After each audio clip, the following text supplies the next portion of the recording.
Hello everyone, welcome to What If Deku Had Powers of Magolor Kirby Part 2. Before we start, please go support Mhan1NT3ND0 fan for writing that awesome fanfic. Time to pick hero names. It was a few days after the sports festival.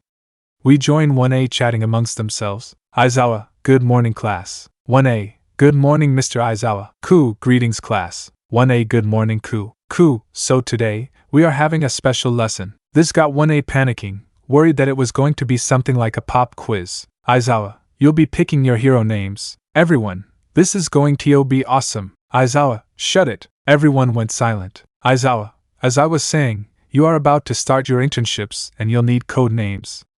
These names will most likely be temporary, but you have to treat these seriously, or else. Deroche suddenly comes in. Deroche, Aizawa is right. While these names may be temporary, they could also be permanent. So I will be here to judge your choices. Midnight was originally going to do it, but she's going on a blind date. And no, Marx did not set it up as a prank. Even he has standards. In any case, we will be here for as long as it takes. After you are done picking your hero names, you will be choosing who to intern with. So begin. Everyone then started writing their hero names down. Some had their names thought up instantly while some struggled. Deroche, alright everyone. Who would like to present first? Everyone present? Deroche, yes, present. It's my job to view your hero names and this is the best way. Aoyama, I'll go first. Aoyama, the shining hero. My name is I Cannot Stop Twinkling. Everyone, really? Deroche, if I may? Aoyama, we. Deroche, while your name has flair, imagine if someone goes, quick. Someone call I Cannot Stop Twinkling. Does that sound right to you? Aoyama, good point. Deroche, here's my suggestion, spotlight. Lasers are a beam of concentrated light that has many uses. This way, your hero name is cool and flashy. Aoyama, spotlight, how dazzling. I love it. Merci monsieur. Deroche, Derain. Everyone, you speak French? Deroche, oui. Anyways, who will go up next? Mina then walks forward. Mina, my name is Alien Queen. Deroche Shah. Fascinating. You are letting people know that you accept the way you look and are proud of it. If Midnight were judging the names, I doubt she would accept it. But I'm not Midnight. I think it's a fine name. Mina, thank you Deroche. Azri, I've had this name in mind since grade school. Rainy Season Hero, Froppy. Deroche, a fine name. It makes you sound approachable. And it fits well with your quirk. On top of that, it's clear that this name holds sentimental value to you. I would never disapprove of it. Azri, thanks Deroche. Ribbit, Kirishima, mind if I go next? Deroche, not one bit. Let's hear it. Kirishima, I have a lot of work to make up for what I've done in the past to truly earn this name. But I'll one day get it done. Even if it's the last thing I do. The sturdy hero, my name is Red Riot. Deroche, Red Riot you say? Any relation to the chivalrous hero, Crimson Riot? Kirishima, that's right. He may be rather old school, but someday, I want to be just like him. I know I have a lot to do before I can become even a fraction of a great hero like him, but I will try my best. Deroche, I'd say that you are already on your way. But remember, never lose sight of that goal. You want to make your idol proud, right? So keep following the path towards redemption. I believe in you, Kirishima, thanks Deroche. But I still need to believe in myself first. Deroche, completely understandable. But never doubt yourself. I approve of your hero name, Izuku. Hearing about all these names brings me back to before my torture started. I had so many cheesy names. But now, I have a good name in mind. One that I was given as a way to express the new me. But first, I want to see everyone else's names. Jiro, the hearing hero. I'm Earphone Jack. Deroche, Earphone Jack, huh? You seem to care a lot about your quirk to make it your hero name. Good choice. Shoji, the tentacle hero. Tentacle. Deroche, odd, but acceptable. Siro, the taping hero. Cellophane. Deroche, short and on the nose. Good thinking. Ojiro, martial arts hero. Tail man. Deroche, kind of obvious, but that doesn't make it bad. Sato, I'm the sweets hero. Sugarman. Deroche, given the nature of your quirk, who am I to say no? Kaminari, stun gun hero. I am Charge Bolt. Deroche, I think that's electric. What about you, Kaminari? I was gonna say that. Deroche, you snooze, you lose. Hagakure, the stealth hero, invisible girl, Daroche, can't possibly think of a better name, Yaoyorozu. I hope that I can truly earn the right for this name. The everything hero, I'm Creati, Daroche, I like the name, but I think you mean the creation hero. Not the everything hero, Yaoyorozu, good point, Shoto, Daroche, please tell me you're kidding, Shoto, couldn't think of anything, Daroche, Todoroki, there are many names for you. How about Freeze Flame, Shoto, sounds good, Tokoemi, Jet Black Hero, Tsukuyami, Daroche, God of the Nights, eh? Cool, Hitoshi, Brainwashing Hero, Mind Jack, Daroche, now that's quite the name, Koda, Petting Hero, Anima, Daroche, that's a terrific name, Bakugo, King Explosion Murder, Daroche, that is by far the worst hero name that I have ever heard of. And I've seen the old show, Henry Danger, and the superhero's name is literally called Captain Man. Bakugo, excuse me? Kirby, why not Boom Boom Boy? Bakugo, you pink bastard. As they continued to argue, Tenya recalled that his brother was attacked by the hero Killer Stain. He wanted Ida to take his name, but he felt that he wasn't ready. Daroche, you're using your first name? Sigh, I know there must be a reason for this, I'll let it go for now. Uraraka, this is the name I thought of, Uravity. Daroche, a mixture of your name and gravity?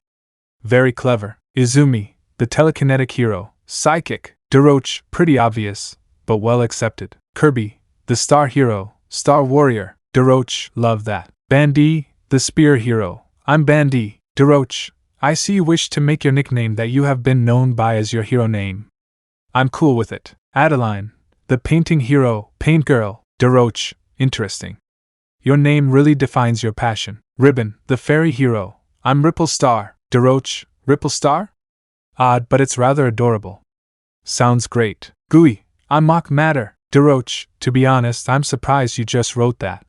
Great hero name. Gooey meme. Approved. Everyone's sweat dropped at that. Francisca, the cryokinetic hero, Ice Queen. Daroche, perfect. Izuku, okay, my turn. The magical hero, Magolor. Daroche, I had a feeling that's what you would pick. And I don't even need to say that I approve of it. Great job, everyone. But Bakugo, your name choice is on hold. Aizawa, now that the names have been decided, it's time to pick your internship places. Think carefully before you decide. The bell then rang. Bandi, I wonder who I should intern with. Izumi, Bandi. Izuku. Kirby. We got an internship from someone together. Izuku, really? All three of us? From who? Izumi, Grandpa Torino. Izuku, Grandpa Torino? Kirby, who's Grandpa Torino? Izumi, he was actually that horrible father of mine's teacher. He knows about One for All. He can seriously scare us. Even Yagi is scared of him. Bandi, yikes! Wait, you said he knows about One for All? Izumi, yeah. Kirby, then we have to go. This is the perfect opportunity for you, Bandi. Bandi, so it's decided?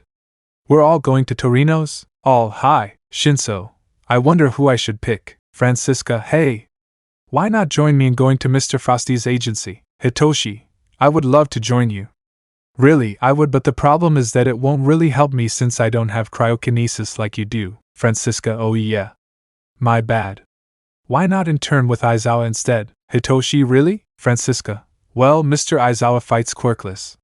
So it would make sense for you to learn a thing or two from him. Gui, I'm going to this guy's agency. Hitoshi, best genist? Gui, I can't read, so I just picked a random option. Francisca and Hitoshi, so sad. Adeline, Ribbon, where are you going to intern at? Ribbon, I'm planning on interning at Mirko's agency. Adeline, really?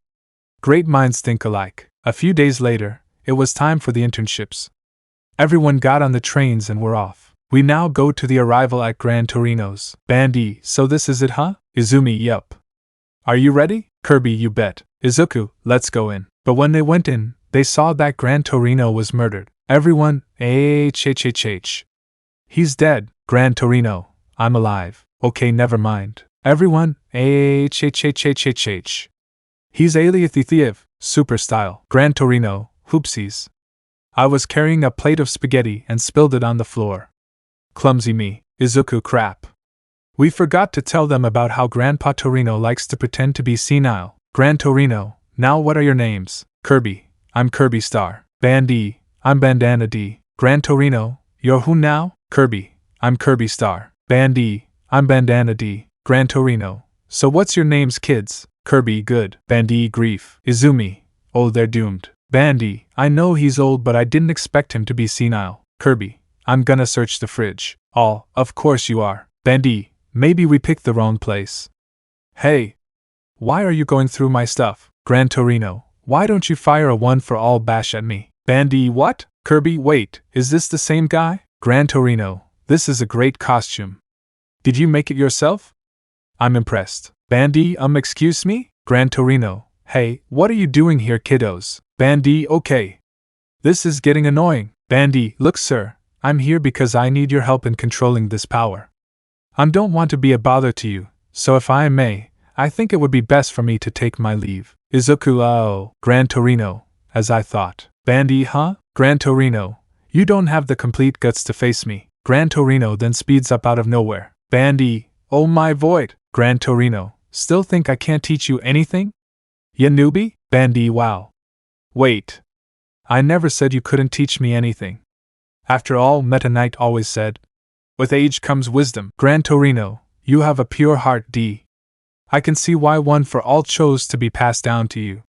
Now why don't you kids get into your hero costumes and join me in training? Everyone, hi! Izumi was the first to get ready. Gran Torino, Izumi, could you please come here for a second? Izumi gulped. Izumi, sure.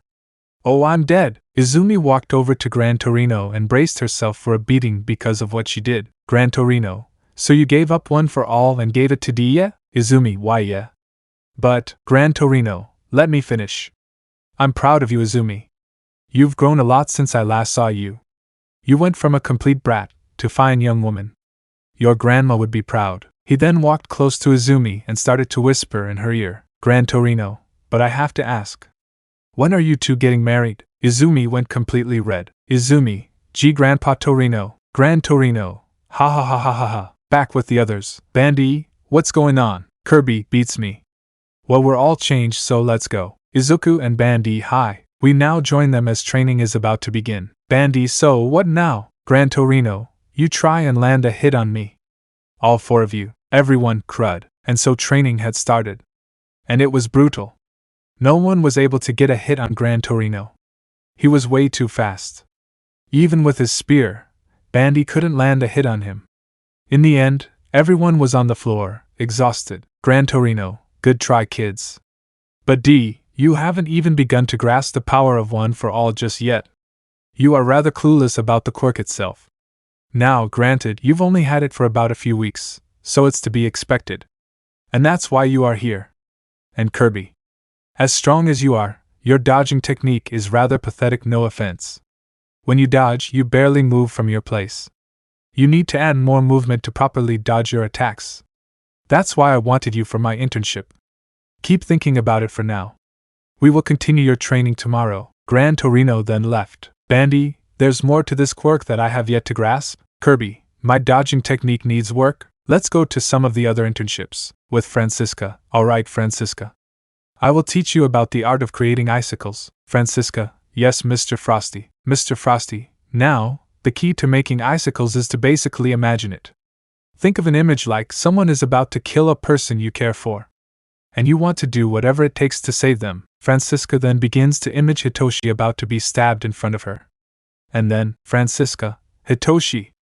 No! She let out a bunch of icicles which went right through a training dummy. Francisca, oops. Mr. Frosty, great job, Francisca. You're on your way to becoming an incredible hero. Let's continue, with Shoto, Flamberge and Rick. Endeavor. So Shoto, Flamberge and Rick, you wish for me to train you with your fire? Flamberge, yeah. Let's start already, old man. Rick, Flamberge. Sorry, Endeavor, mate. She's just very excited. Endeavor, the old me would be very mad. But I'm not the old me. It's alright. You three already have great fire techniques. So you will clash them against my fire and see how it goes. Don't worry. I won't let it hit you. This should help strengthen your fire. Tomorrow we will go out on patrol to see what we can do to help. Everyone, hi. Ray, but first, who wants some ice cream? All, including Endeavor me, with Marks and Tokoemi. Hawks, so you like pranks, huh? Marks, heck yeah. But I have some standards. I won't prank someone if it's romance related. That's too much. But I'm here because I was hoping to get some flying lessons from you. Hawks, well, stick with me, kiddo.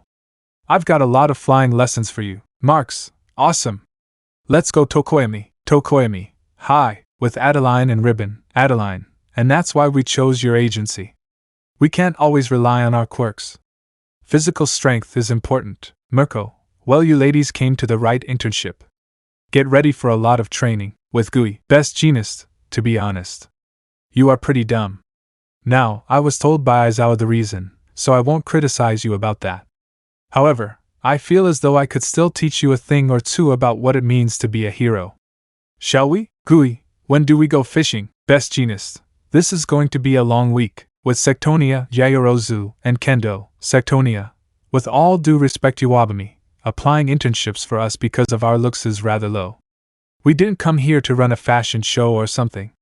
We came here to learn about hero work. Yayorozu, come on Sectonia.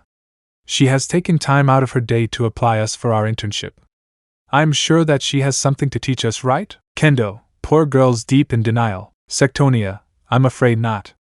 She is supposed to be teaching us on what heroes are supposed to do, not use us for advertising.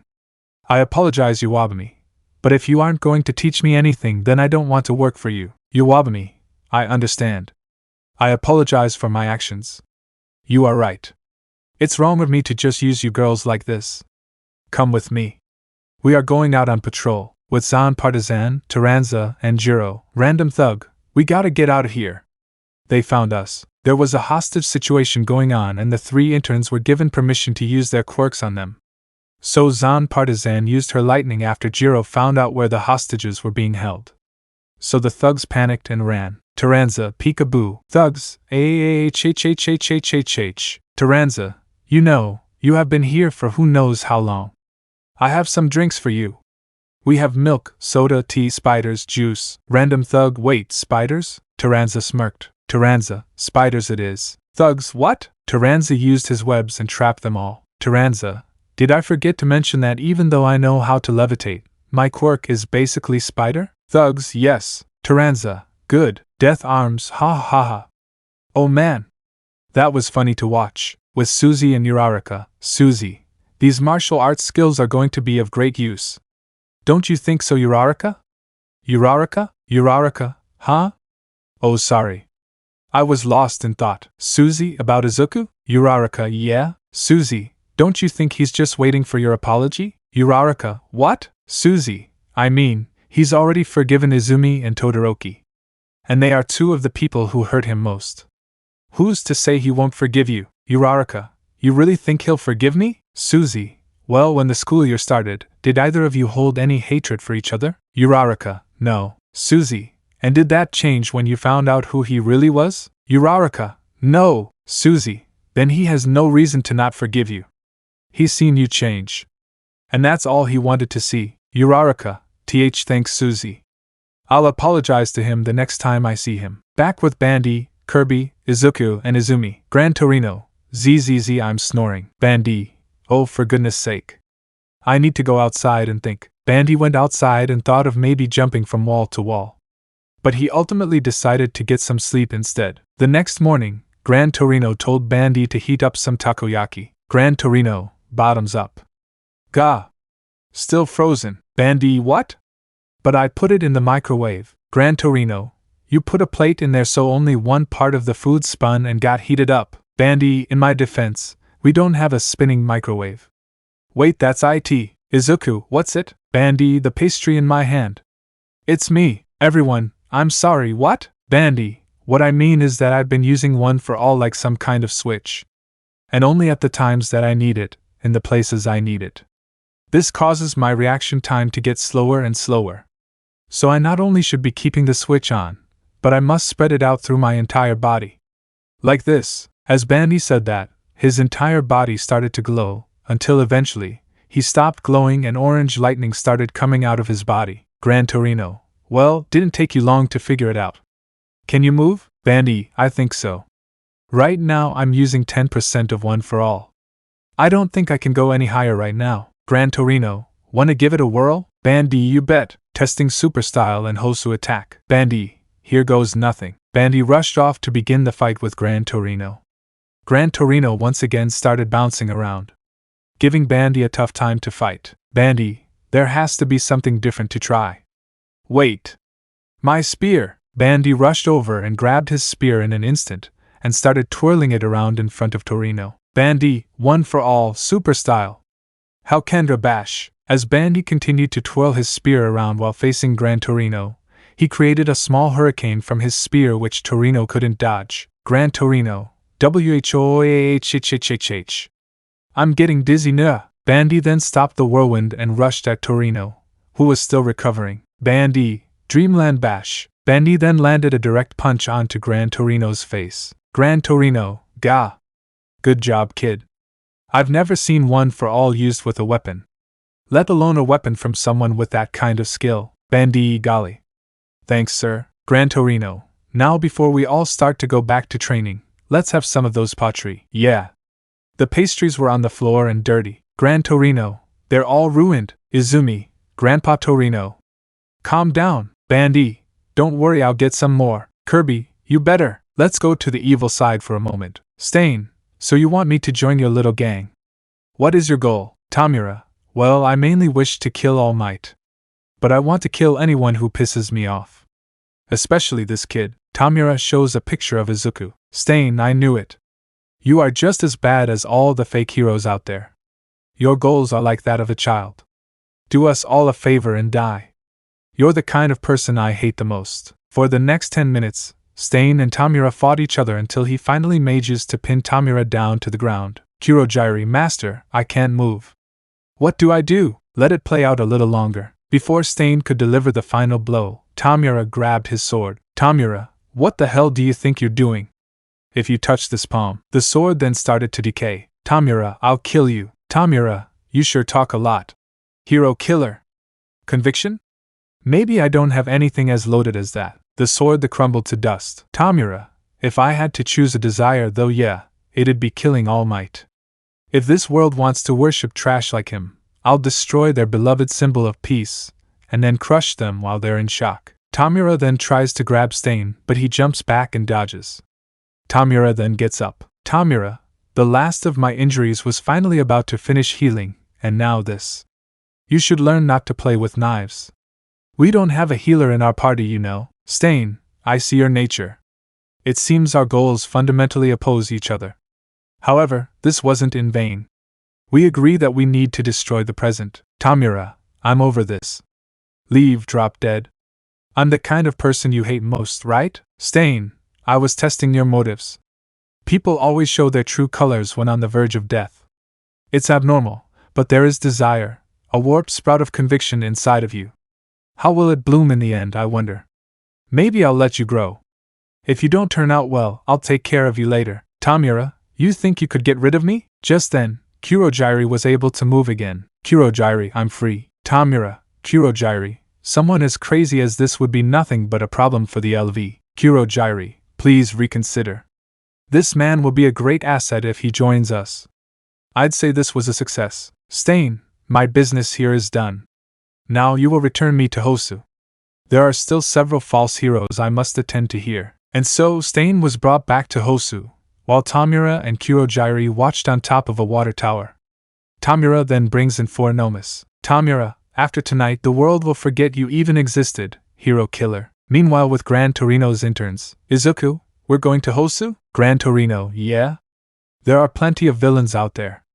This should help you kiddos. Bandy, but what's wrong with fighting you? Gran Torino, if you focus too much on fighting me then you'll have trouble facing someone who is the exact opposite. Kirby, you mean young and slow? Gran Torino, well I guess that's one way to put it. 20 minutes later, the 5 were on the train, heading for Hosu. While they were waiting, they noticed that Izumi and Bandy were asleep resting on each other's shoulders. Izuku decided to take a picture. Gran Torino, send me that picture, why don't ya? Izuku, sure. And send. However, a few minutes later, a Noma came in and destroyed part of the train. This also woke Izumi and Bandy up. They would have blushed if they weren't too surprised by what just happened. Gran Torino, holy crap, kid. What's happening? Izuku, it's another Noma. Gran Torino, another one? Izumi, yeah. The first one almost killed us back in the USJ. Izuku, Well, it almost killed me. You were almost killed by that Tamura guy. Bandy, we have no time to talk about that right now. Look off in the distance. There was signs of fire in the direction Hosu was in. Gran Torino. Crap. Kids. In any other circumstance, I would say to stay on the train. But it's okay to fight these guys this time. But I want Izumi to stick with me.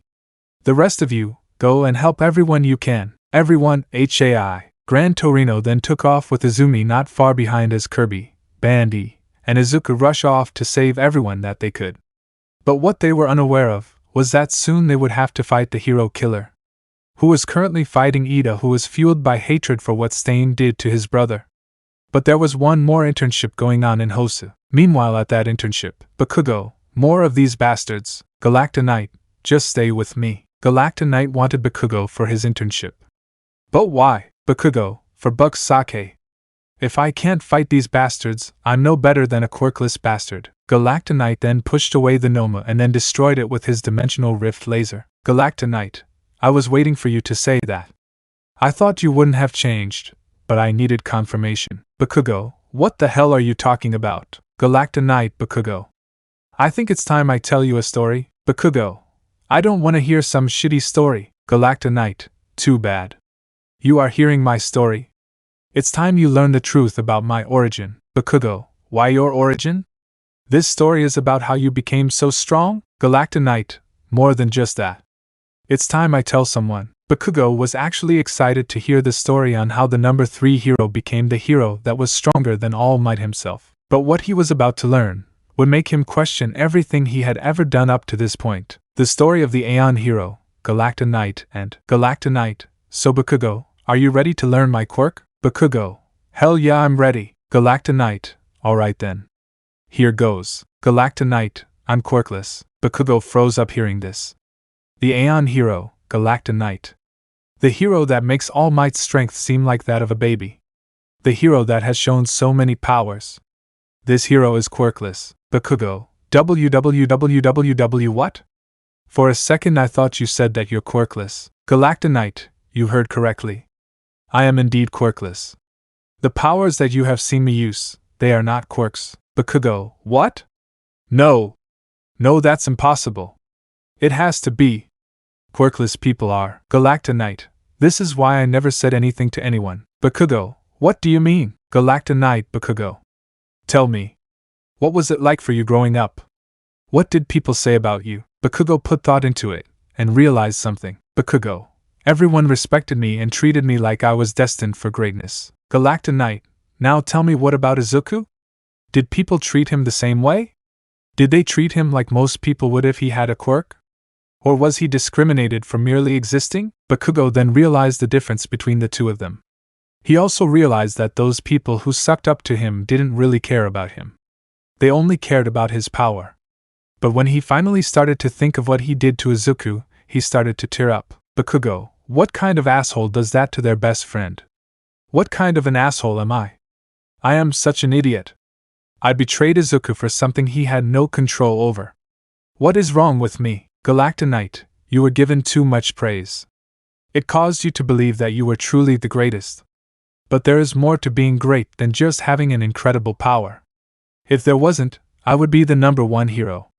But people see All Might as the symbol of peace. Unfortunately, all the fame got into All Might's head and he became an asshole. He neglected his son. He beat his wife. He didn't care about his daughter and only saw her as someone to continue his legacy. This also happened to Endeavor, in a sense.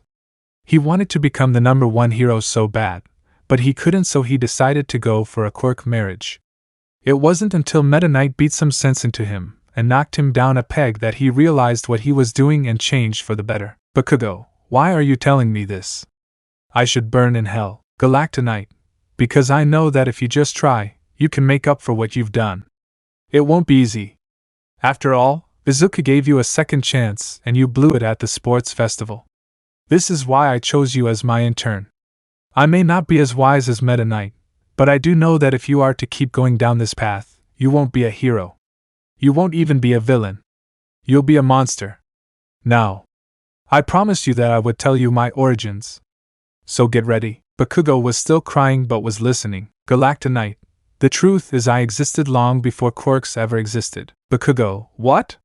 But how? Galactonite, to answer your question, we have to go to the very beginning. I was once just a naive little kid. All I ever wanted in my life was to help others. But I would often screw up. Then one day, my village was under attack. I lost a lot of people there. My family, my friends, everyone I knew and loved dead. And I saw it all. But that never stopped me from following my passion. So I grabbed a lance and shield from an old weapons shop that I often visited, and would go on a journey to improve my strength. Days went by. Days became weeks. Weeks became months. Months became years. Until one day, I stumbled upon an ancient artifact. It taught me everything I know. All the powers that you have seen me use, it was all possible from a single ancient book. I trained these skills for years. Eventually I was ready to come back. The book gave me a side effect. It caused me to sprout these wings. But it didn't take long for me to get used to them. So after I finally left, I traveled around the entire world, stopping villain after villain. I was so well known that people started calling me names like Aeon Hero, the strongest warrior in the galaxy, or Galactonite. However, Bakugo started to worry after hearing that last word, Galactonite. People eventually started to fear my power. They grew paranoid that I would destroy them all, despite all the good I did. So one day these Quirkless people, sealed me inside a giant crystal and launched me through an interdimensional portal, where I stayed until 15 years ago, when I was finally able to break free with the help of the lore Starcutter that traveled to this dimension. And then I made my debut. I was shocked to discover how much Earth had changed. But in my heart, I was still a hero. Even if people don't like my deeds, I will always help people out. Because that is what a hero does. Now Bakugo, do you know why I am telling you this? Bakugo shook his head while in complete shock. Galactonite, do you think that if you keep up this thirst of power, you won't end up like me? And do you still think that Quirkless people are useless? Bakugo could only think to himself about everything that Galactonite said. But he was called the Aeon Hero for a reason. There is no doubt that he was telling the truth. And that led Bakugo to realize he was completely wrong about Quirkless people. It turns out that even the Quirkless can become heroes. And if he doesn't change, he could get sealed away. Just like Galactonite. After all, if a group of Quirkless people could seal away the strongest hero of all time, who's to say he won't be joining him anytime soon? Bakugo, no to both. You're right. Sniff Quirkless people aren't worthless. If anything, I'm the Deku. Galactonite, you still have a long way to go, young Bakugo. But you are finally starting to head down the right path. And for that I am proud of you. Never forget this conversation. This shall be the turning point in your life. Make it a good turn. Yes, I am making Bakugo change. I'm not doing it for All Might though. But he isn't going to be forgiven instantly. I'm not that stupid, guys. Star Warrior, Magolor, and Bandy versus the Hero Killer, Stain. Magolor, okay guys. Manuel said that Ida took off, right? Kirby, right. But why? And where? Magolor, I'll answer them both with 4 words. The Hero Killer, Stain. Bandy, he went after the Hero Killer? Why? Kirby, wait. Didn't we read that Ingenium was forced to retire after having his legs disabled because of the Hero Killer? Could that be the reason? Magolor, most likely. Ingenium is Ida's elder brother. Ida respects his brother and strives to be just like him. I'll bet he is filled with hatred for the Hero Killer and wants revenge. This could get him killed. We need to find him. Kirby, I now know what I have to do. My people need a hero. I must go to them. Kirby then proceeded to bring out one of his copy essences and inhale it, transforming into Magolor. Why are you a furry? Kirby, this is why I don't use this copy ability. Whatever. This is the animal copy ability. I should be able to sniff Ida out with it. Kirby then proceeded to sniff Ida out. Kirby, I got the scent. Come on guys. Kirby then lead them to where Ida was. And he was about to get killed. Ida, say whatever you want. You're still just a criminal who hurt my brother. You are as bad as I am. Stain, the hell does he mean by dash? Bandy, Dreamland Bash. Bandy then punched Stain right in the face and Stain went flying. Ida, Bandy? Magolor and Kirby, Ida Magolor? Star Warrior? Wait, why are you a furry? Kirby, void, damn it. Kirby the discards the animal ability. Ida, sorry. Magolor, no wonder you hate using it. Kirby, yeah? Stain, who are you kids? Leave now or else. Magolor, sorry hero killer. But we have to protect the innocent. Bandy, we will save Ida and Native. Stain, you notice Native over there? Kirby, well yeah. I picked up on his scent. If it was just Ida, we could have easily just took him and left. But sadly this isn't the case. We have no choice but to beat you. Stain, very well then. We will fight. But I have a question for you three. Two actually. Do you think that anyone can be a good person as long as they try? If you get the reference, you get a cookie. Cookie, Magolor, villains are still people. We are all cut from the same cloth. We were all good people at some point in our lives.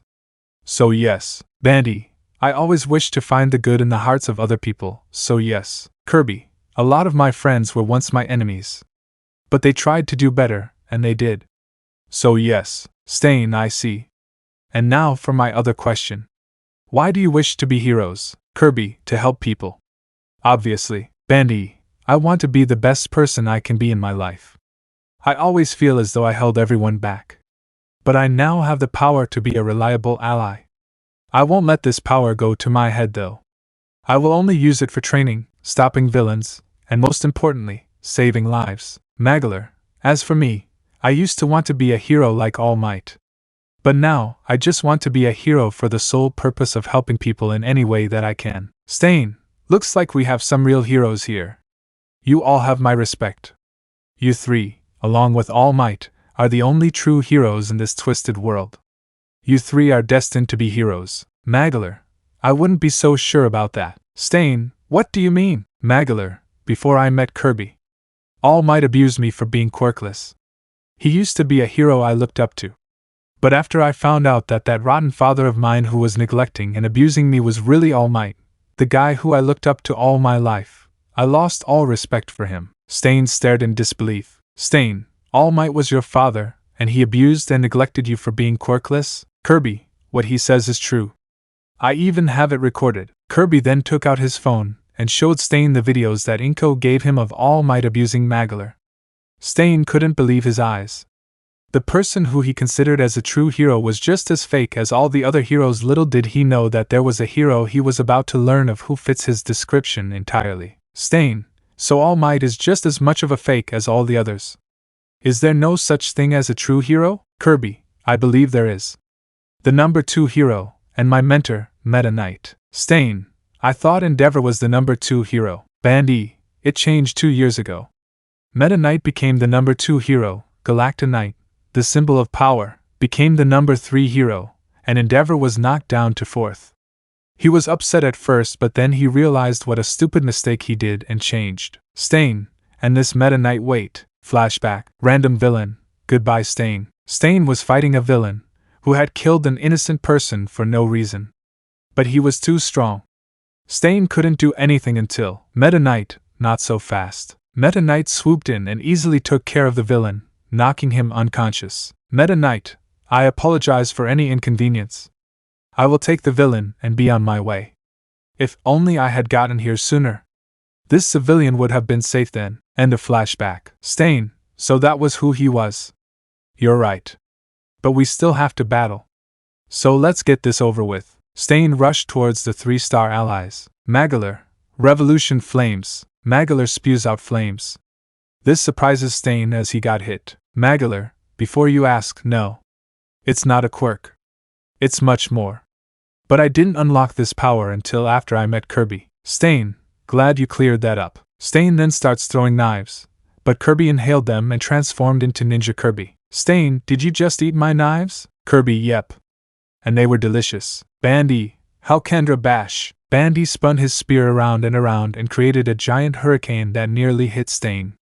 But he dodged it and was about to hit Bandy. Luckily, with his new super style, he was able to dodge and get behind him. Bandy then swung at him using the side of his spear so he wouldn't kill him. Bandy, Green's bash. Stain was hit hard. He was sent flying and Ninja Kirby appeared right where he was headed. Kirby then brought out his katana and swung it at the hero killer.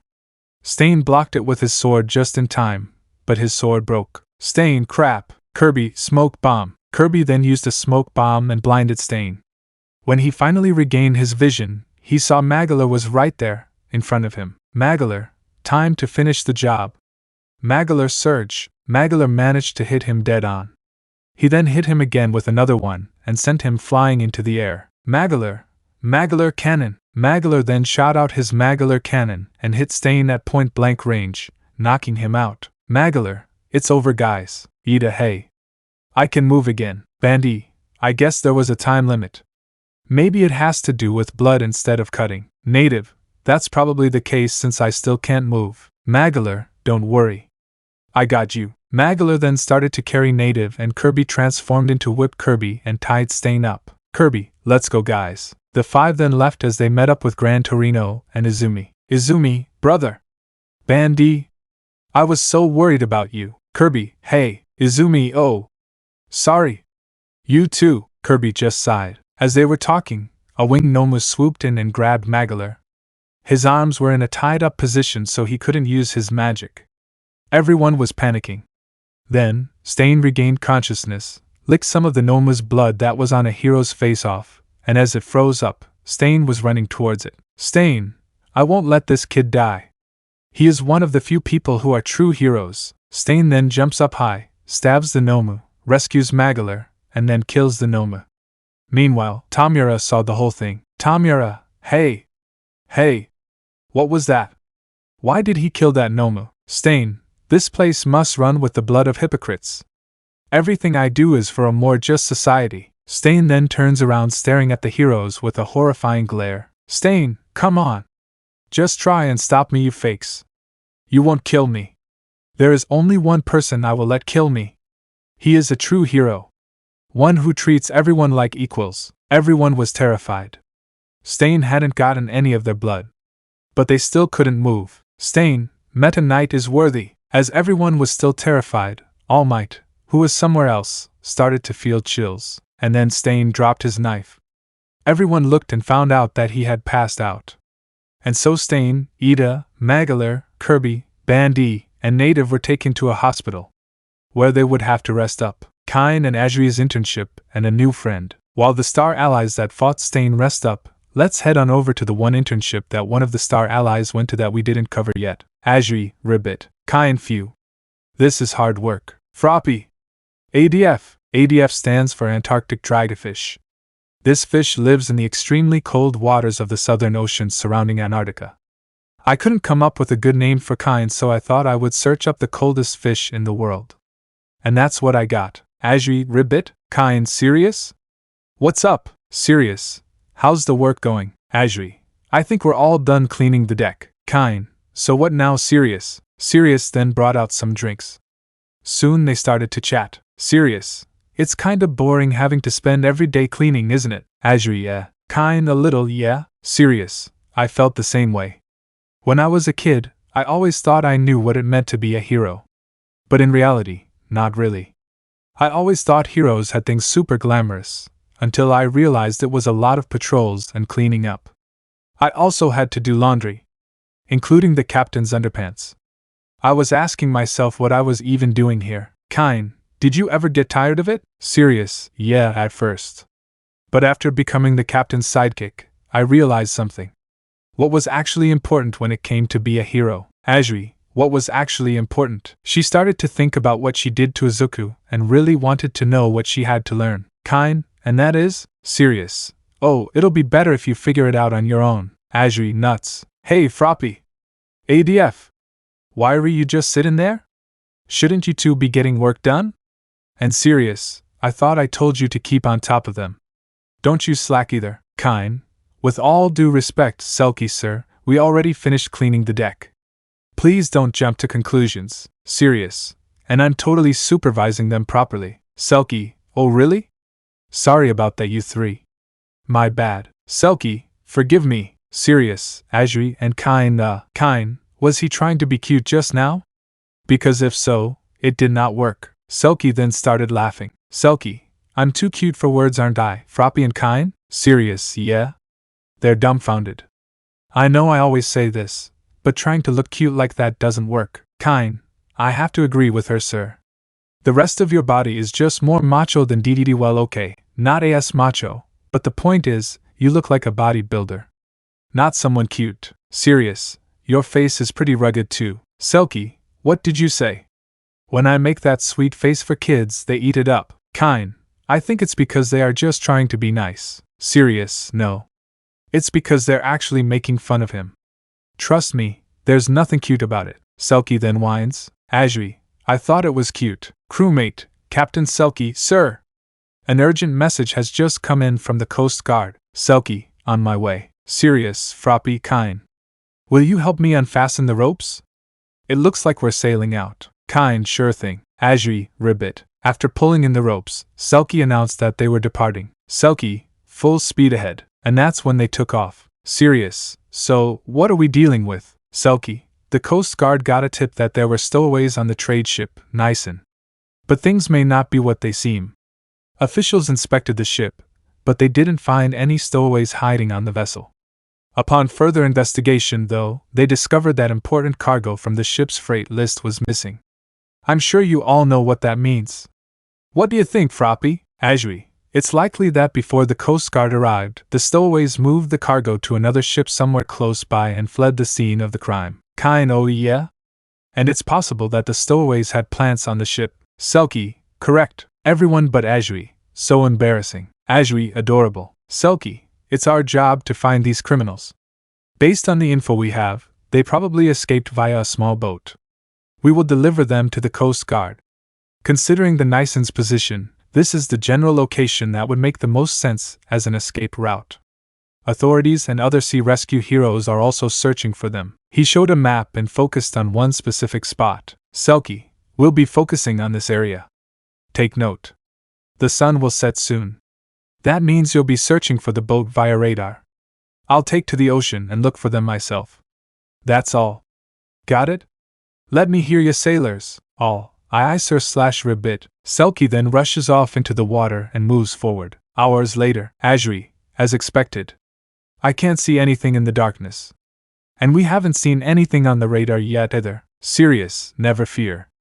Don't forget, the captain's looking for them too. Crewmate, incoming message from the Coast Guard. A fishing boat thought to belong to the stowaways has shaken off a Hero Agency patrol boat.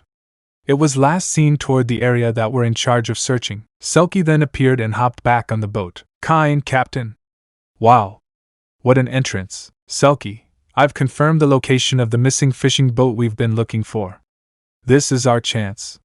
Turn off the lights and get close without letting them know where we are. Everyone, aye, sir, ribbit. They then arrive at their destination. Crewmate, Captain. We found the boat. I don't think they've spotted us. Selkie, good. I want you to block their course with the Oki Mariner. Then board their vessel while setting off a flare. Everyone, aye, sir. Ajri, what should me and ADF do? Selkie, stay here. Kind, what? Selkie, serious. You're with them. Serious, yes, sir. Ajri, but how can we learn if we don't get any experience? Selkie, just be quiet and do as I say, interns. Let's go. Crewmates, aye, sir. Serious, you want to go with them, I know. I get it. But you know something? Thing is, even though we're only up against some stowaways, this could still be pretty dangerous. So we have to follow the captain's orders. We'll support them together. Kind, alright. Ajri, ribbit. Crewmate, Captain. We've impeded their intended course as you ordered. Selkie, alright. Then you can leave the rest to me. After about 10 minutes. They lost connection with Selka. Crewmate, Captain. Please respond. It's no use. We've lost contact. I'm going over there. Serious. Hold on. The stowaways. Different boat. We're fine. Find them. Go. Start the ship. If that boat was a decoy, then the stowaways are probably heading towards the shore. Hurry, crewmate. We're going full speed. Ajri, but shouldn't we rescue the captain and the others? Serious. The captain is relying on us to follow his orders. If we believe in him, then we trust his actions. Do you two have faith? In the captain and in us? Kind, I sure do. Ajri looked down and spoke softly. Ajri, yes. While they were on their way, Kain decided to have a talk with Azuri. Kain, you're hurting? Aren't you? Azuri, how did you know? Kain, the way you talked after what Sirius said. You feel guilty for what you did to Izuku. Azuri just nodded. Kain, well, I think you've changed. You haven't bullied him during the time that I have known him. So clearly you have changed. I think it's safe to say that Izuku might forgive you. Azuri, you really think that? Kain, indeed I do. Sirius, right there. Hiding in the shadow of those rocks. Kain, this won't be easy. Sirius, cut the engines and approach their blind spot. Crewmate, yes ma'am. Sirius, what I say? You two in this with us? Azuri, ribbit. Kain, no doubt. Crewmate, there's someone keeping watch. Kain, Froppy.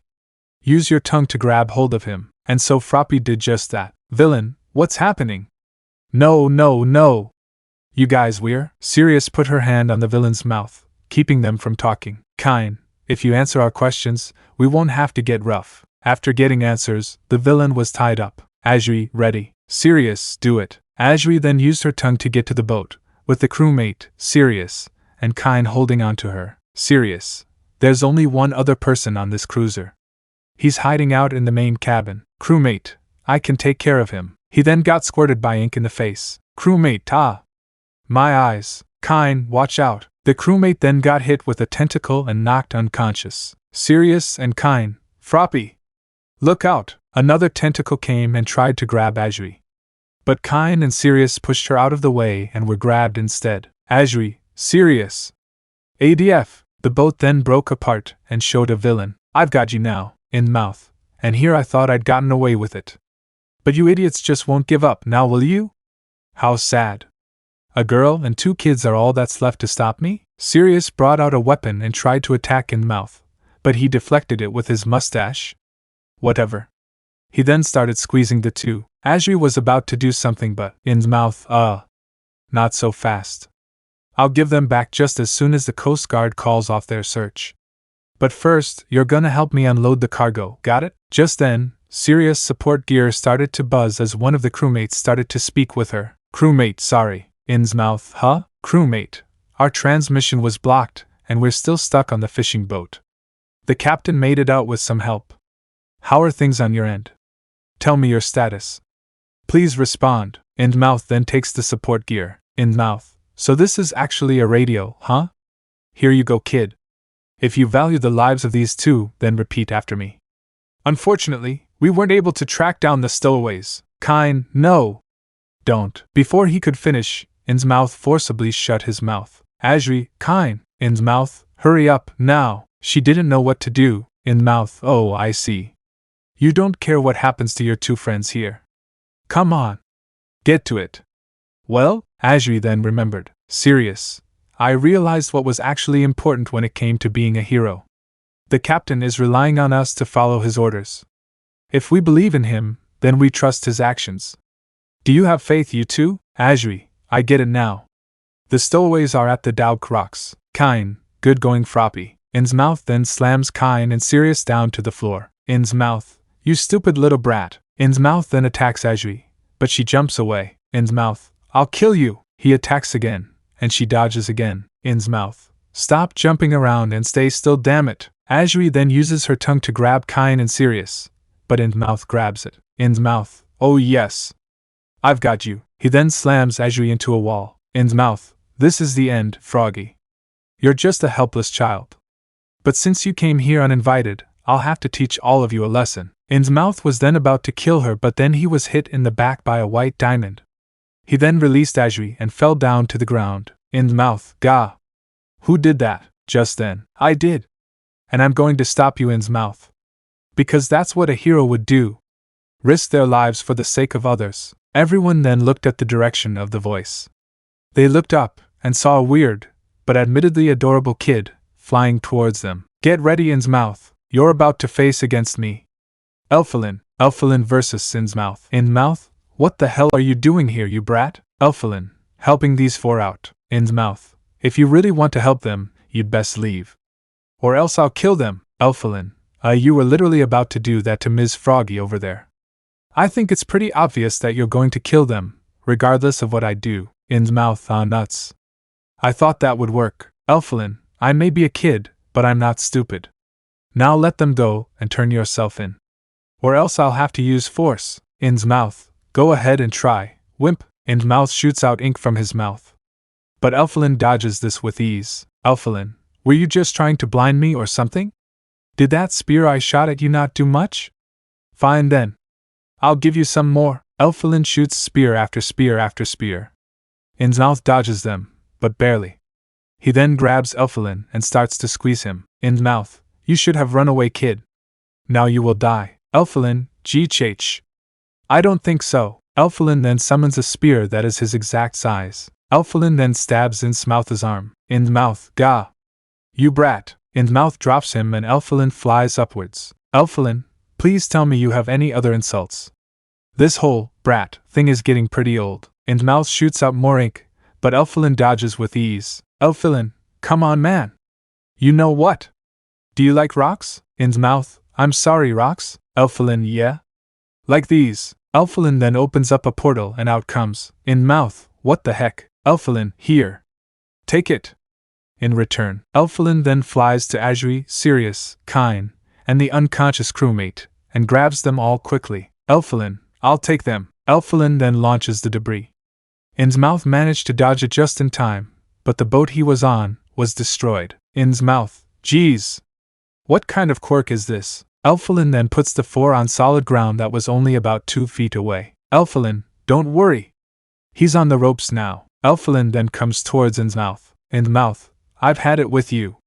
Prepare to die. Ainz mouth tries to grab Elfilin so he could give him the same treatment he did with Azuri until Elfilin, Blazer Cutter. The attack hit Ainz mouth's tentacle, causing lots of pain. Ainz mouth, gah. Elfilin, time to finish this. Double star. The lasers made direct contact and blasted Ainz mouth. Ainz mouth, and just like that, Ainz mouth was knocked out. Elfilin had won the fight. Elfilin, yay! I won! Just then, Selkie appeared. Selkie, I got you. No wait, what happened? And who are you? Elfilin, oh golly. You're so Selkie. Nice to meet you. I'm Elfilin. I'm going to be in UA after these internships in Class 1A. I was on my way there when I discovered that these 4 were being attacked. So I wanted to jump in and help them. Azuri, wait? You're going to be in my class? Elfilin, oh? You're in 1A? Looks like I met a new friend. Yay, Selkie, you do know that using quirks on others without a permit is a crime, right? Of course, there isn't any clear indication that you did it. We'll just say that either me or Sirius did this, and you'll be home free. Elfilin, well, I'm not becoming a hero to be famous or anything. It's fine with me. Kain, thank you for helping us. Elfilin, Azuri, thank you. Ribbit, Sirius, I don't know what would have happened if you hadn't shown up. So thank you. Selkie, exactly. Selkie, thanks so much. Sirius, you really are hopeless. Kain, geez. Elfilin, were you trying to be cute there? Selkie, yeah. Elfilin, that's not cute. This is cute. Selkie, Sirius, Kain, and Azuri, so CT, new student, and the origin of One for All. We start this chapter in the hospital where the Star Allies and Ida are resting up. Ida, I sincerely thank you 3 for helping me with the hero killer. I am truly sorry. Izuku, what you did was incredibly foolish, you know. I know that you really care for your brother, we all do, but revenge isn't the right way to take down the hero killer. Bandee, true. He didn't even kill him. He only disabled him. But something good did come out of all this. Ida, really? What? Kirby, we have managed to spread word about who the real hero in this world is. Ida, I see. Hey Izuku. I'm really sorry for everything I put you through for 10 whole years. I know you can't forgive me, but, Izuku, who said I can't? Of course I forgive you. I can see that you have really changed your ways. Ida, why you forgive me? Really? Izuku then gave Ida a hug. Izuku, of course. Ida was crying while hugging Izuku back. Ida, thank you. Just then, Gran Torino, Manuel, and the chief of police, Kenji Tsurigane walked in. Star Allies and Ida, the chief, the 4 began to stand up when Kenji, no, please stay seated. Woof. All 4 woof? Kenji, so you are the ones who brought down the hero killer, huh? Kirby, why yeah. That's right. Bandee, I apologize for being rude, but why are you here? Kenji, Stain has some serious injuries. severe burns and several broken bones. He's in the hospital under strict guard, woof. Now, here's a lesson you should have already learned. When Quirks became normal, the police force sought to maintain the status quotient. They decided we wouldn't use Quirks as weapons. That's when heroes came in. They could do what we couldn't if they were licensed, of course, woof. It would be impossible for the police to condone the use of deadly Quirks. After all, we're here to stop such harm from being done. The only reason pros can use their powers now is because of the strict code of ethics that the early heroes chose to abide by. That's why it's against the law for people who aren't certified to use their quirks to cause injury.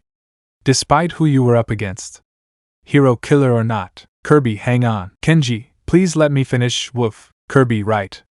Sorry, Kenji. What I've said is the official stance of the police department.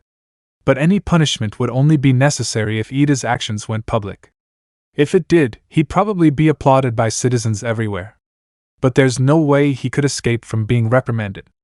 However, Magolor, Bandy, and Star Warrior were given permission to use their powers against anyone who was causing danger to the innocent. So we could say that a civilian was attacked by Stain instead, and the 3 students saved them in time. Native agreed to keep it a secret so only Magolor, Star Warrior, and Bandy would get the credit. Perfectly within legal rights. Then we could just pretend that Ida wasn't involved, woof. Thankfully there were very few witnesses. This could be the last time that Ida will hear of any punishments. But no one would know about you though, Ida. You won't receive any praise. The choice relies on you, Ida. I personally know where I stand. I don't wish to do damage to anyone's promising young careers. Not for a mistake like this, Manuel. Either way, I'll have to take full responsibility for being negligent as your supervisor. Ida then walked up to him and bowed. Ida, I'm sorry. I should have listened. Manuel, yeah. You caused me a lot of trouble. Remember that and don't do it again. Kenji, I know it's not fair. After all, these 3 young heroes only managed to stop the hero killer because you helped them locate him. And yet, despite that, you won't enjoy any of the fame and praise that you probably would have received otherwise. But at least, allow me, as the chief of police, to thank all 4 of you. The news was talking about how the hero killer was arrested. Everyone heard about it, including villains. Tamura, he's all that they are talking about. What about my Nomus? Not only has the world not forgotten about the hero killer, but we didn't even make the front page. Time skip to the end of the week. Brought to you by, we join Bandy, Izuku, Izumi, and Kirby in front of Gran Torino's apartment as they say their goodbyes. Bandy, I know we weren't here for long, but thank you for everything. Gran Torino, I don't think that's necessary to do. It's not like I was there when the really big stuff happened. Kirby, I mean, it was thanks to you that I learned a better way to dodge. Not to mention helping Bandy learn how to control one for all better. Gran Torino, good point. But D, make sure you always keep calm and alert. Otherwise, you will lose control. Remember that. Bandy, yes sir. Kirby, hang on. I want to ask you a question. Why doesn't anyone know about you? I mean, you did train that muscle-headed retard. And he is surprisingly the #1 hero. You should be super famous. Is there a reason? Gran Torino, simple. I wasn't really all that interested in working as a pro hero. Bandy, wait, what? Izumi, it's true. There was just a point in his past when he needed to be able to use his quirk whenever he wanted to. Izuku, which is why he got his license. Kirby and Bandy, oh that makes sense. Gran Torino, that's all kids. Remember to keep working hard. The 4 interns, hi, they then start to leave. Gran Torino, so Bandy, you're the future, huh? He may not look or act like her, but he's still just like Nana. I know he'll be a great hero. And so will Kirby, Izumi, and Izuku. Just then, Gran Torino, hey kids, all 4, yeah? Gran Torino, who are you? The interns, seriously? Bandy, I'm Bandana D. Kirby, I'm Kirby. Gran Torino, that's not right. The interns, this is getting stupid. Wait, oh I get it. Izumi, I'm Psychic. Bandy, I'm Bandy. Kirby, I'm Star Warrior. Izuku, and I'm Magolor. Gran Torino then smiles and goes back to his house. The interns then smile and leave. Time skip back to UA. Everyone was talking about how their internships went well, almost everyone, while a lot of the class was talking about their internship experience, and how Izuku, Kirby, and Bandy took down the hero killer. There was one person who wasn't saying anything. And it was the last person the class would expect. Katsuki Bakugo. Kirishima whispers, has anyone noticed that Bakugo hasn't said anything at all? Jiro whispers, yeah. It's kinda scary. I wonder what happened during his internship. Just then, Aizawa came in. Aizawa, good morning class. Everyone except Bakugo. Good morning, Mr. Aizawa. Aizawa, I know you all are wanting to talk about your internships, but class is about to start, so save until after school, and sit down. Everyone then sat down. Aizawa, now, before we begin class today, we have a new student. Everyone, what? A new student? Ida, not to be rude, Mr. Aizawa, but why are we getting a new student now of all times? Aizawa, this student scored first in the recommendation exams but couldn't come here immediately because he was having trouble with his family. Ida, oh, I'm very sorry. Aizawa, anyways, I want you all to treat him nicely. Come on in. Then the new student walked in. Elfalin, hiya. I'm Elfalin. I hope we can all be great friends. Everyone except for Bakugo and Azuri. Nice to meet you, Elfalin. Azuri, good to see you again. Francisca, wait, you've met him? Azuri, yes. He helped save me, kind, serious, and one of the crew members from the villain, Ainz mouth. Elfalin then started looking around the classroom before he locked his eyes on Izuku. Elfalin, so that's him, huh? Elfalin, my brother. Elfalin then sat down in his seat as class started. Then All Might and Meta Knight came in as it was time for heroics class. However, Elfalin was giving All Might the stink eye. Elfalin, I will never forgive you for what you did to my big brother. Time skip to the training grounds. All Might, now then. Listen carefully to what's in store. We're going to be doing a little race. Meta Knight, remember to take everything you've learned from your internships and put it to use in this rescue training. Ida, if it's rescue training, shouldn't we be at the USJ instead? Elfalin, from what I've heard, that place got wrecked badly by villains. Plus, I read that facility only specializes in disasters. Not racing. Meta Knight, Elfalin is correct. Now, everyone must prepare. We are now headed to Field Gamma. All Might, inside, an area full of factories that form an intricate labyrinth, so good luck finding your way around. Meta Knight, you shall be competing into groups of 4. Everyone starts from a different location on the model city's outskirts. Me or All Might shall send a distress signal, and you have to get to us first. But remember to keep the property damage to a minimum. Understood, Bakugo? Bakugo was just looking down. Bakugo, in a low voice, yeah, got it, keep the damage to a minimum. Meta Knight, that's odd. I expected him to shout something like, why me specifically? Not that. Something strange must have happened to him in the internships. But it's not my place to say. All Might, all right. First group, get to your places. The first group was Kirishima, Yayorozu, Koda, and Bakugo. Yayorozu won by creating a motorcycle and driving it at a fast speed and got to All Might in no time. However, Bakugo didn't really seem to be focusing on the lesson. Bakugo, what can I possibly do with this stupid quirk?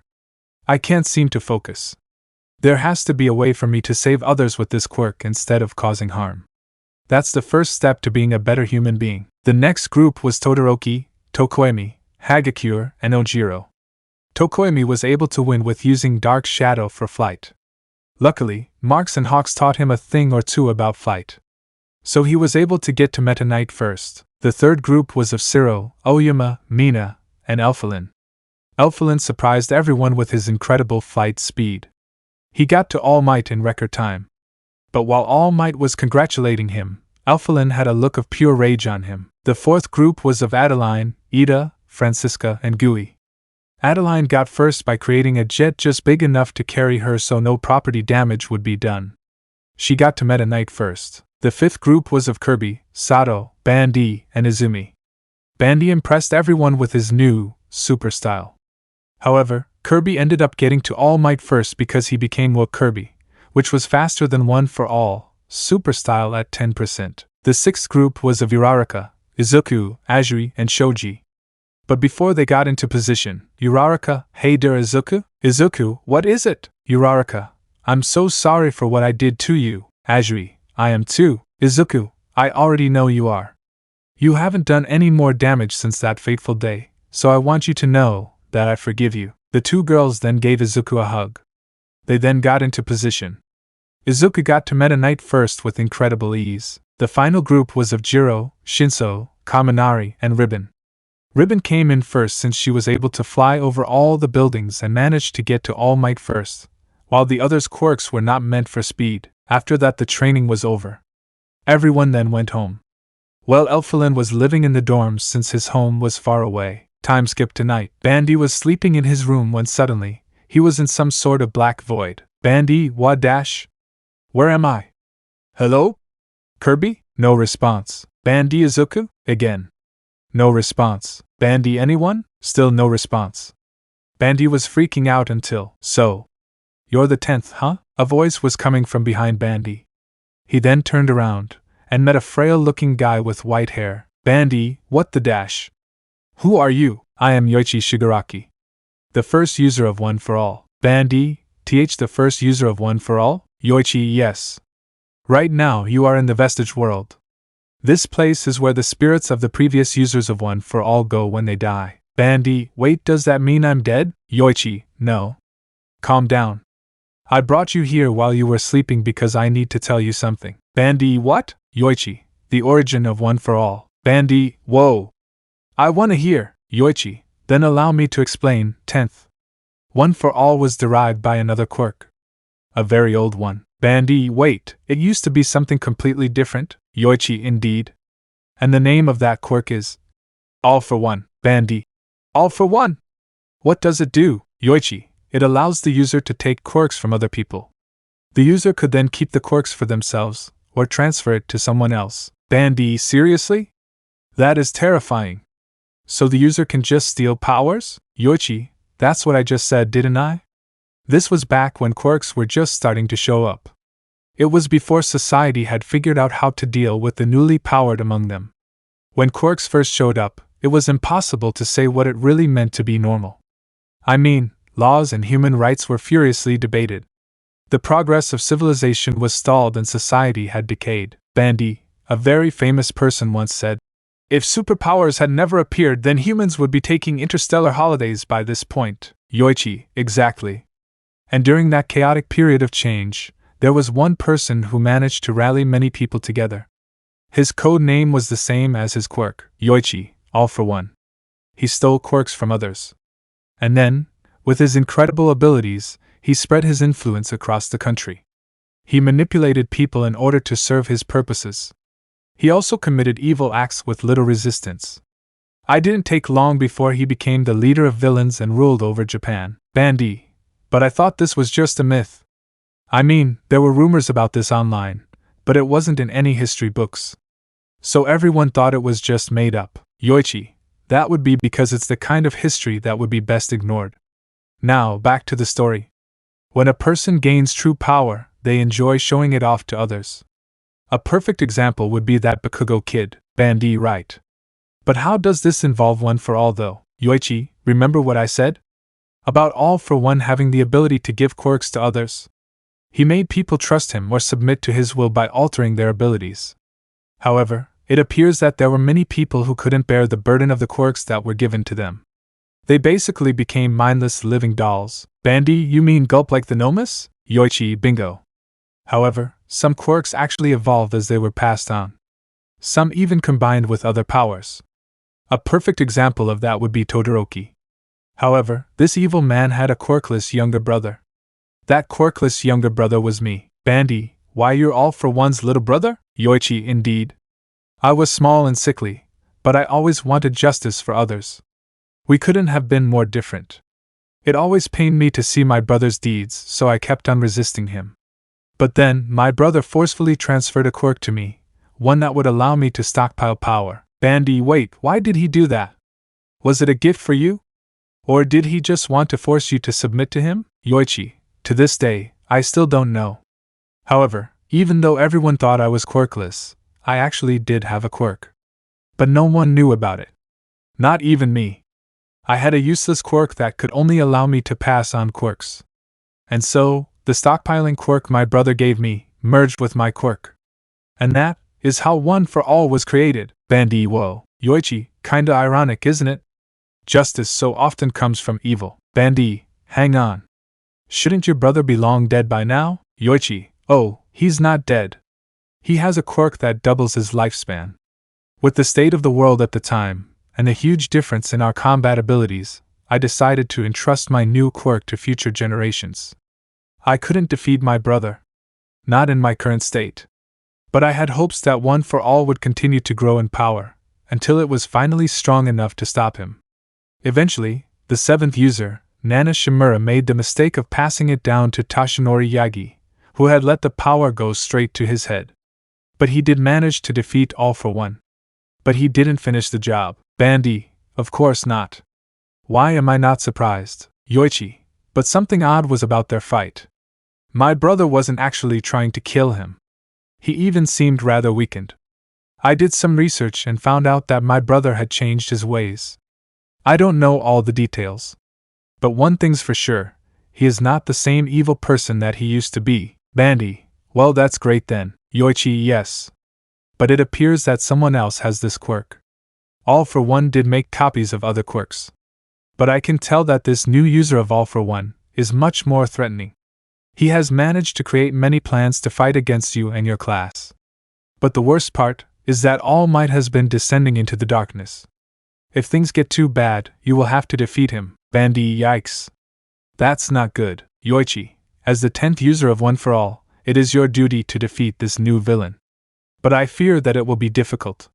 You may need help. Bandy, then it's a good thing that I have my friends. They will always have my back. When we work together, there's nothing we can't do, Yoichi then smiled. I can tell that 9th made the right decision in choosing you. I look forward to seeing what else you can do. Bandy, hi. Just then, Bandy started fading away. Bandy, what's happening? Yoichi, don't worry, you are just waking up. For now, this is goodbye. But we will meet each other again one day. And just like that, Bandy woke up. He then checked his surroundings and then looked down at his hand. Bandy, so it's my duty to defeat this new All for One user. It won't be easy, but I will do whatever I can. And then, Bandy went back to sleep, studying for the exams. We open this chapter where homeroom is about to end. Aizawa, alright. That's all for today's classes. There's only 1 week left before your final exams. I trust that you're all studying constantly, right? Don't forget to keep training. Remember, the written exam is only one part. Don't forget about the practical portion of the exam. Good luck. Aizawa then left the room. Mina, 25/28, and Kaminari, 26/28. I barely even taken notes this semester, Kaminari, and with the sports festival and internship, I didn't have time to read the textbook. Tokoemi, 2028. It's true that we haven't had much time lately. Sato, 18/28. We barely learned anything when we took our midterms. Koda, 18/28. So they didn't seem all that hard, but I'm kinda worried about these. We've been through a lot, and they probably won't pull any punches when it comes to testing us. Francisca, September 28. Well, I'm not all that worried. After all, I was ranked in 9th place in the midterms. Kaminari and Mina, what? You were 9th in the midterms? Francisca, yes. Izuku, 1/28. Don't worry, guys. We still have some time left to study. Then we can all get to go to the summer training camp together. Right, Bandy, March 28th exactly. And as class rep, I know we can do wonderfully. Ribbon, 4 out of 28. As long as we pay attention, we won't fail. Kaminari, that last one doesn't help. Izuku, well, I got it. We can study at my home. I'll help you all out. Kaminari and Mina, really? Thank you so much. Gui, 27/28. How come some people have 6 fingers on one hand while others don't? Elphalin, 28/28. What? Adeline, May 28th. Don't worry about him. Kirishima, 21/28. Hey Bakugo, do you plan on joining? Bakugo, 7/28. No thanks. I'll study on my own. Silence. That's all that was heard. Kirishima, did Bakugo just say no thank you? That was actually polite. Izuku, something seriously strange is up with Bakugo. What on earth happened? Time skip to lunch. Elphalin, I'm pretty scared about the practical. Suzy, we all are. But I doubt that they will give us anything too extreme. The written questions will all be stuff about class, so with Izuku's help, you'll be fine. Pony, do you really believe it to be that simple? Elphalin, ga. Where did you come from? Pony, I just sat down here. Ah, your ears look so fluffy. Elphalin, little blush ith thank you. Bandy, I do wonder what we'll be doing. Itsuka, I heard that we will be fighting robots. Elphalin, really? That I can do with ease. Izuku, I doubt that this will be the case. I feel as though they will try something completely different. We should always keep guard. Everyone, hi. However, Bandy had stopped listening to anything afterwards. He couldn't stop thinking about what Yoichi said. Bandy, recalling what Yoichi told him as the 10th user of One for All, it is your duty to defeat this new villain. But I fear that it will be difficult. You may need help. Bandy, if I'm to be prepared for this, I need to make everything count. Time skipped to the next day. Class 1A except for the Star Allies and Bakugo have arrived at the Lore Starcutter. Everyone, this can't be right. Yayorozu, this isn't a home. It's a freaking spaceship. Then the Lord Starcutter opened, and out came Izuku. Izuku, I can assure you that this is indeed my home. Everyone, and no way. This is incredible. Izuku, wait until you see the inside. Izuku then brought the class inside. Izuku, welcome to the Lore Starcutter, everyone. This ship was created far before the luminescent baby was born. Yayorozu, so you live here? This place is incredible. How did you find it? Izuku, well, after Kirby saved me from that sludge villain over a year ago, he brought me to his friends. Our other classmates. And our TAs. Suzy, hey Izuku? I hope you don't mind, but I promised 1B that I would help them study here too. Class 1B then walked in, while in complete awe. Izuku, then we'll all just have to study together. Anyways, after Kirby introduced me to the others, we got a distress signal from outer space. That led us to the Lore Starcutter. We had thought that someone was trapped here, but no one was there. Eventually, after we had split up, Kirby and I noticed the control panel glowing. A voice was telling me to touch it, and when I did, my appearance changed into what you see now. Not only that, but I had gained all the powers that you have seen me use. Both classes were in awe by what they were hearing. Monoma, no offense, but this seems kinda make-believe. Lore Starcutter, I assure you that this is all true. Class A and B, was that the Lord Starcutter? Lore Starcutter, indeed. I am able to speak to others. It was I who told Izuku to place his hand on the control center. Just then, Eri P. Papa? What's going on? Who are these people? Everyone Papa? Eri then got scared and hid behind Izuku. Izuku, it's okay Eri. These are the classmates of me and the rest of the Star Allies. Eri, hi. Izuku, everyone, this is my adopted daughter, Eri. Everyone, she's so cute. Izuku Eri? I'd like you to go to Grandma. Papa has to help everyone study, okay? Eri, okay Papa. Eri then rushes off to Inko. Mina, how did you meet her? Izuku, about a week before the entrance exam, the Lore Starcutter picked up a distress signal nearby my Uncle Nightie's agency. We went to where the signal was coming from, which was in an alleyway, and Eri ran into me. That's when the villain Overhaul showed up. He tried to fight us, but I managed to take him down pretty easily. Marks then showed up. Marks, yeah?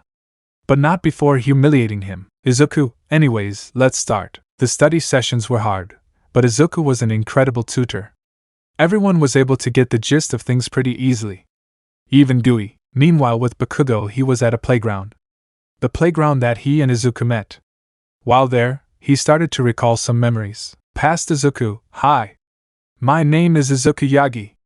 What's yours? Past Bakugo, hi Izuku. My name's Katsuki Bakugo. Past Izuku, hey, do you like heroes? Past Bakugo, of course I do. Heroes are incredible. Past Izuku, hey, do you want to be friends? Past Bakugo, sure. Why not? Bakugo, sigh, I miss those times. He and I used to be so close. Clench his fist, but I just had to throw it all away over something so stupid. It's all my fault. I swear that no matter what happens, I will become a better person. I will be a hero. Not one like Almight, but one like Galactonite. Someone who will only use his strength for the good of others. I will redeem myself. Even if it's the last thing I ever do. I don't care how hard or how long. I will become a better person. One that everyone can actually trust. Finals Part 1, Round 1 to 9. We joined Class 1A at the training grounds for the practical. For some reason, almost all of the teachers were there. DeRoche and Vlad King were the only teachers that weren't there. Aizawa, now then let's begin the last test. Remember, it's possible to fail this final. If you wish to go to camp, then don't make any stupid mistakes. Jiro, why are all the teachers here? Aizawa, I. Bandy, hi, Miss Midnight.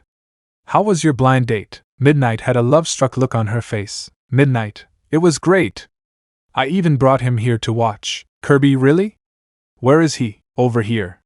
Pleased to meet you. My name is Landia. Kirby, whoa. You look awesome. Shoto, are you Ryukyu's secret brother or something? Meanwhile, Endeavor, SHOO, okay.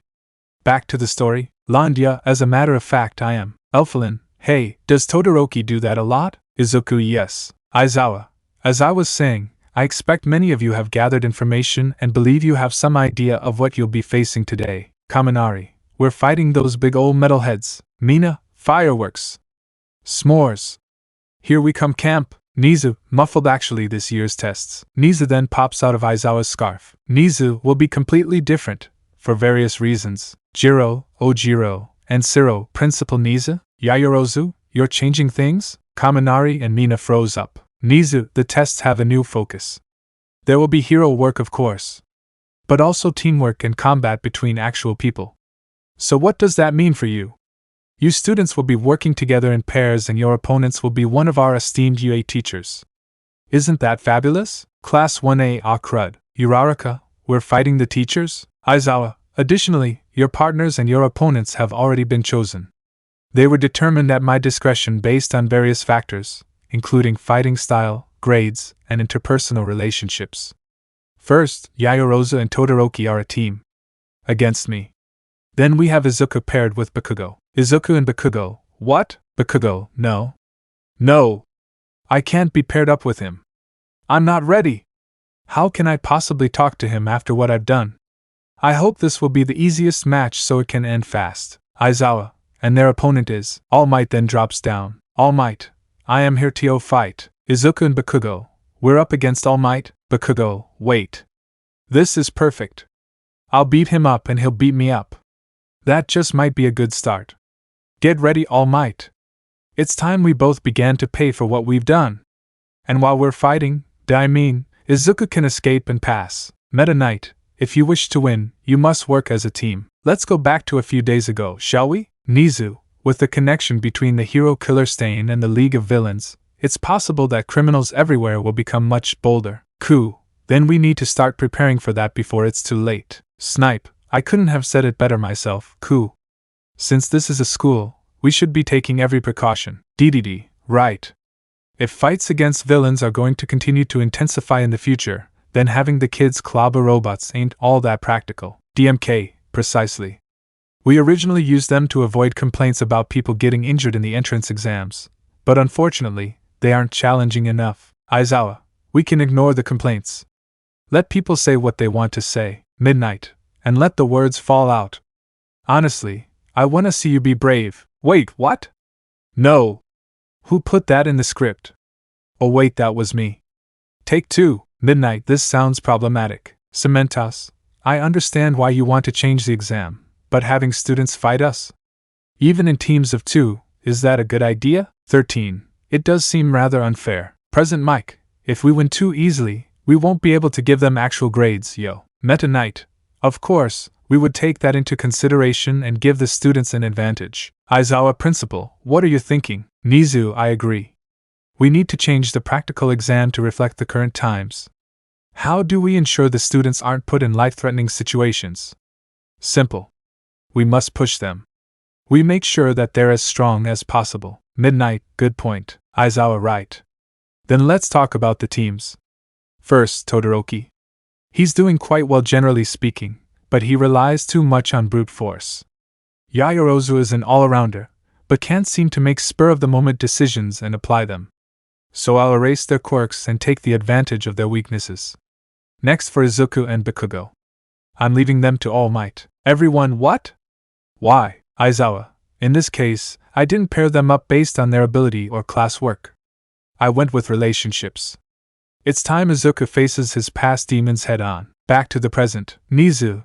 And now to announce the teams and fighting order. Round 1, Cementos vs. Sugarman and Red Riot. Round 2, Ectoplasm vs. Froppy and Tsukuyumi. Round 3, Power Loader vs. Ingenium and Tailman. Round 4, Eraserhead vs. Freeze Flame and Creati. Round 5, 13 vs. Spotlight and Uravity. Round 6, Nizu vs. Alien Queen and Charge Bolt. Round 7, Present Mike vs. Earphone Jack and Anima. Round 8, Snipe vs Tentacle and Invisible Girl. Round 9, Midnight vs Mind Jack and Cellophane. Round 10, Dark Meta Knight vs Psychic and Ripple Star. Round 11, Ku vs Paint Girl and Ice Queen. Round 12, Meta Knight vs Star Warrior and Mock Matter. Round 13, DDD vs Elfilin and Bandy. Round 14, Almight vs Magolor and Bakugo. Nizu, you will have 30 minutes to complete the exam.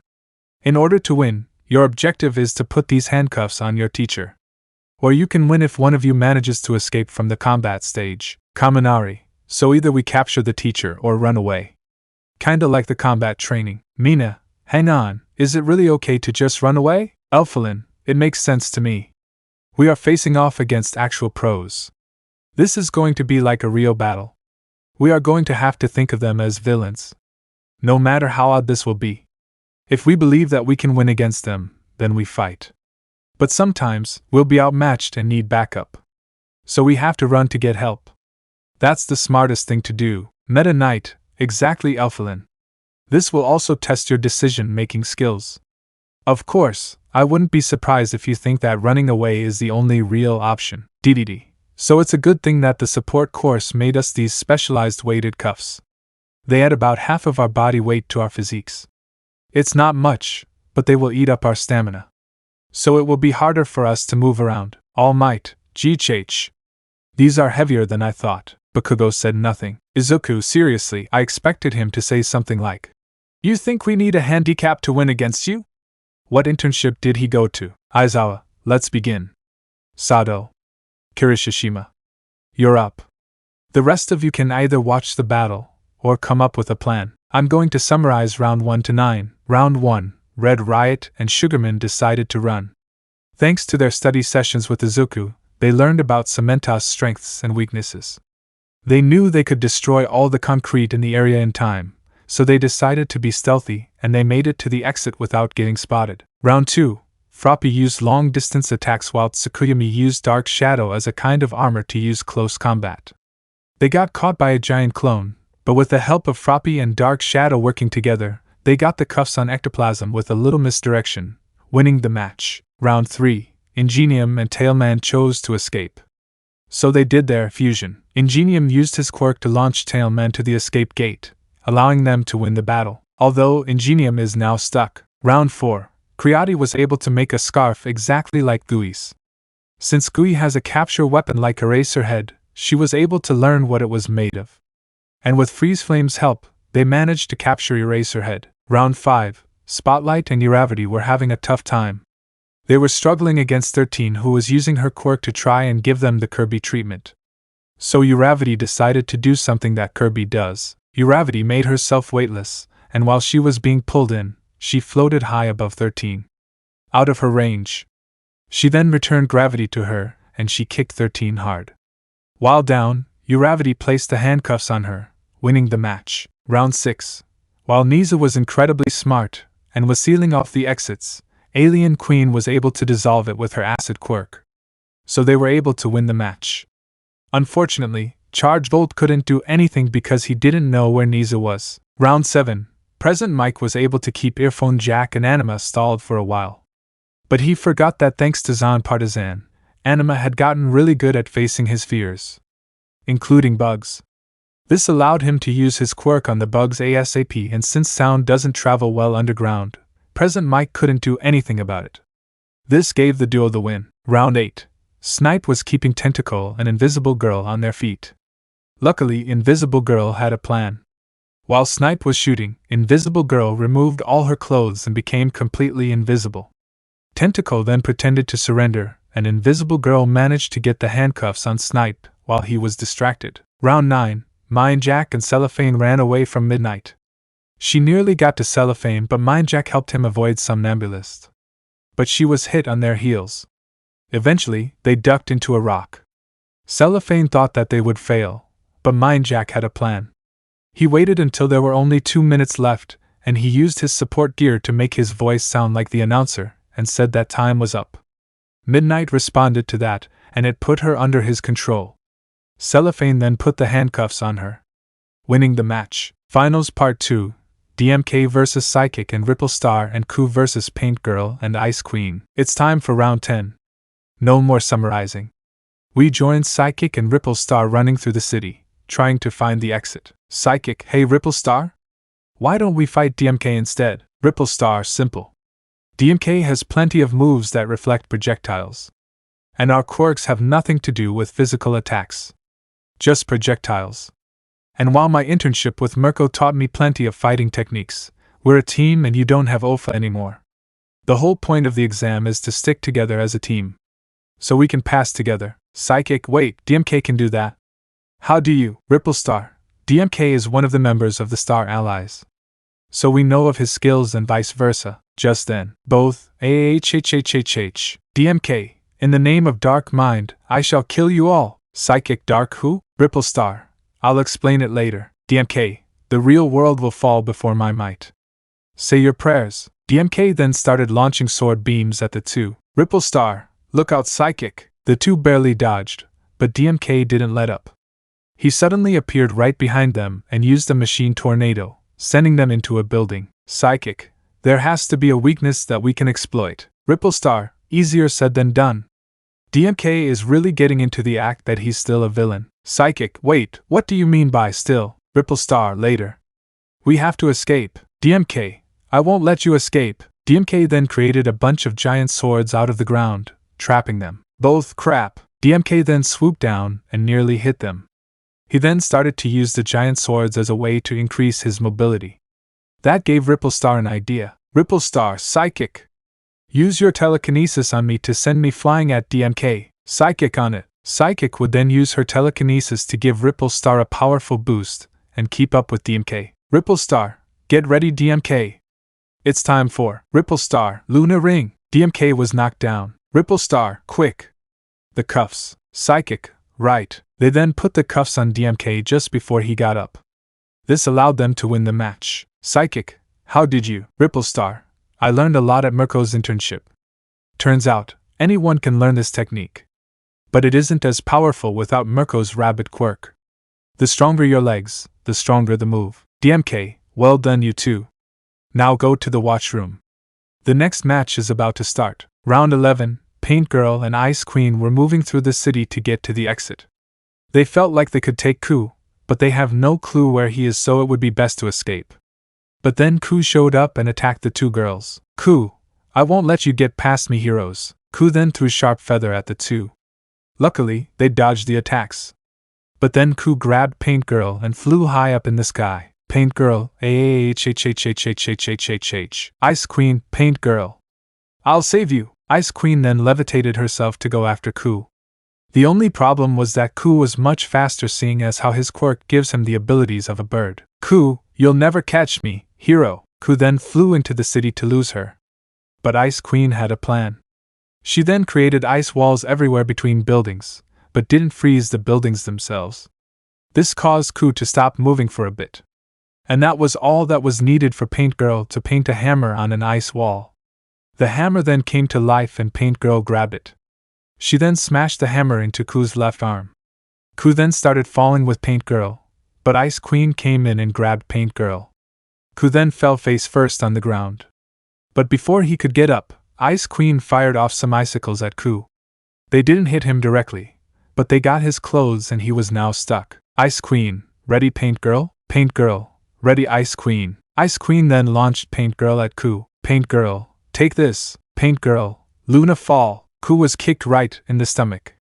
Paint Girl then cuffed him, giving the team the win. Paint Girl, looks like the training with Mirko has paid off. Finals Part 3, Meta Knives.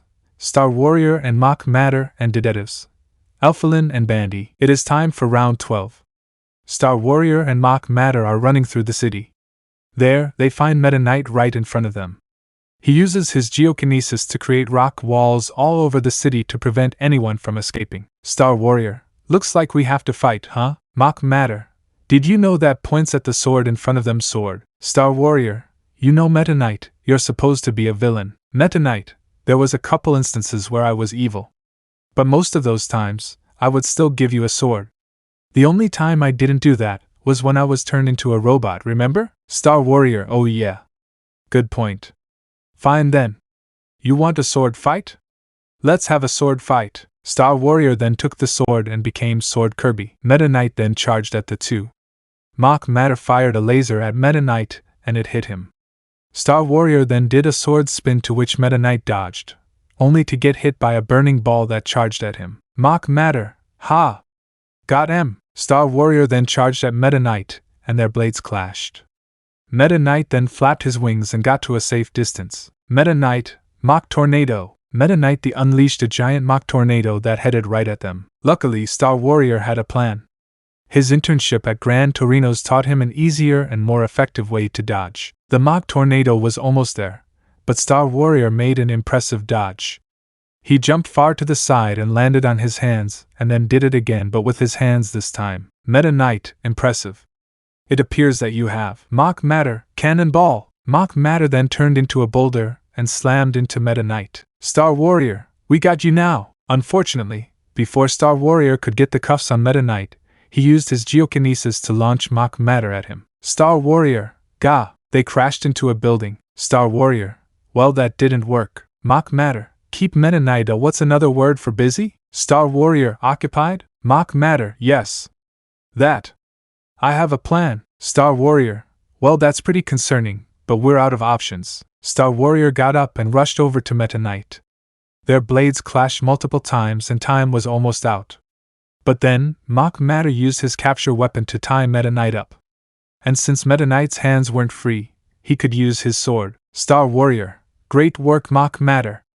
This test is over. Star Warrior then put the handcuffs on Meta Knight.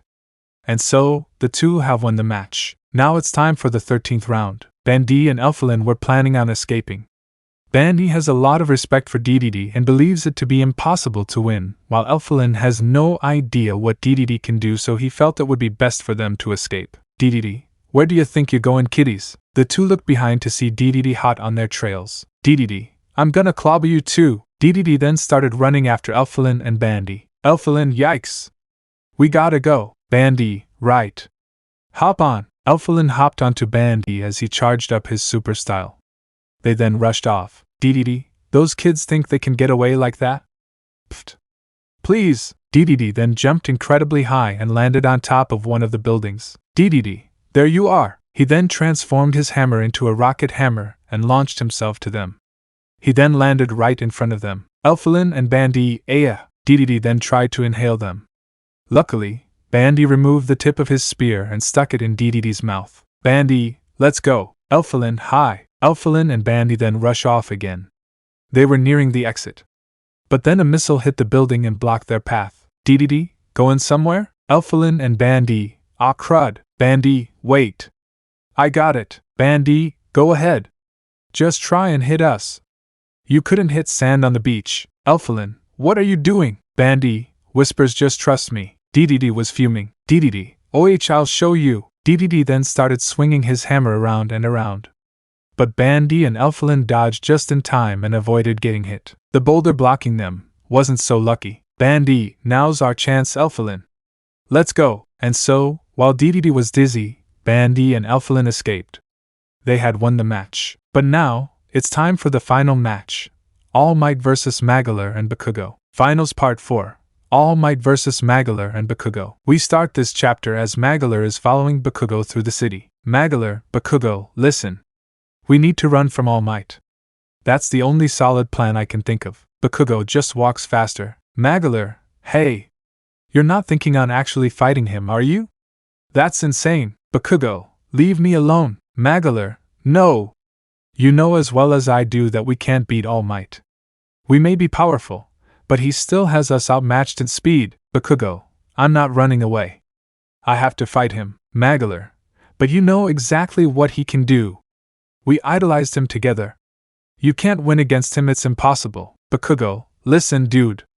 I know it's impossible. That's exactly why I will fight him while you escape and pass the test. Magolor froze. Not because of the plan, but because, Magolor, did he just call me, dude? But he always calls me Deku. What is with him? He's been acting like this for the whole week. It's unbelievable that he would act like this for just one day. Bakugo, you got it? You'll head for the exit while I face off against that musclehead. Please, Izuku. Just follow my plan so you won't get any more hurt than I have already put you through. Just then, a massive gust of wind came rushing at them. They got blasted away. Almight, who really cares if I destroy this pathetic city? Both crap. Almight, this will be fun. Glad I don't have to pull my punches. Prepare yourselves. Almight then rushes at them. Bakugo, eat my stun grenade. A bright flash of light appears. Bakugo, you want everything I got? Fine then. Almight then grabs Bakugo's face. Bakugo, gah! He then fires off a bunch of explosions at All Might's face, but they seem to have no effect. All Might then slams Bakugo to the ground. All Might, what a weakling! Magolor surge! Magolor then charges at All Might, but unfortunately, he dodged and got behind him. All Might, looky loky. It's the failure of a child. Why don't you just leave Bakugo? Leave this quirkless loser to me, Bakugo. And no way. Bakugo then grabs Magolor and dodges a punch. Bakugo, run, dude.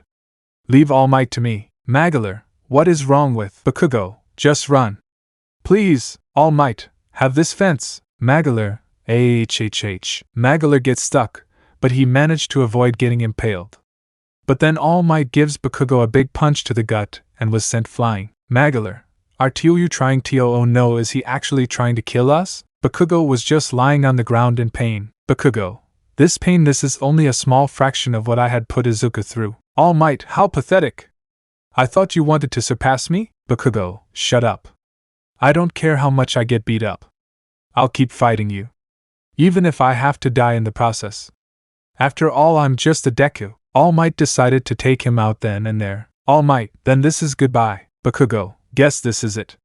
Oh well, at least I can't cause anyone any more pain. But before Bakugo could get hit, Magolor surge! Magolor caught up to Bakugo and pushed him out of the way. Magolor, don't you dare let yourself die.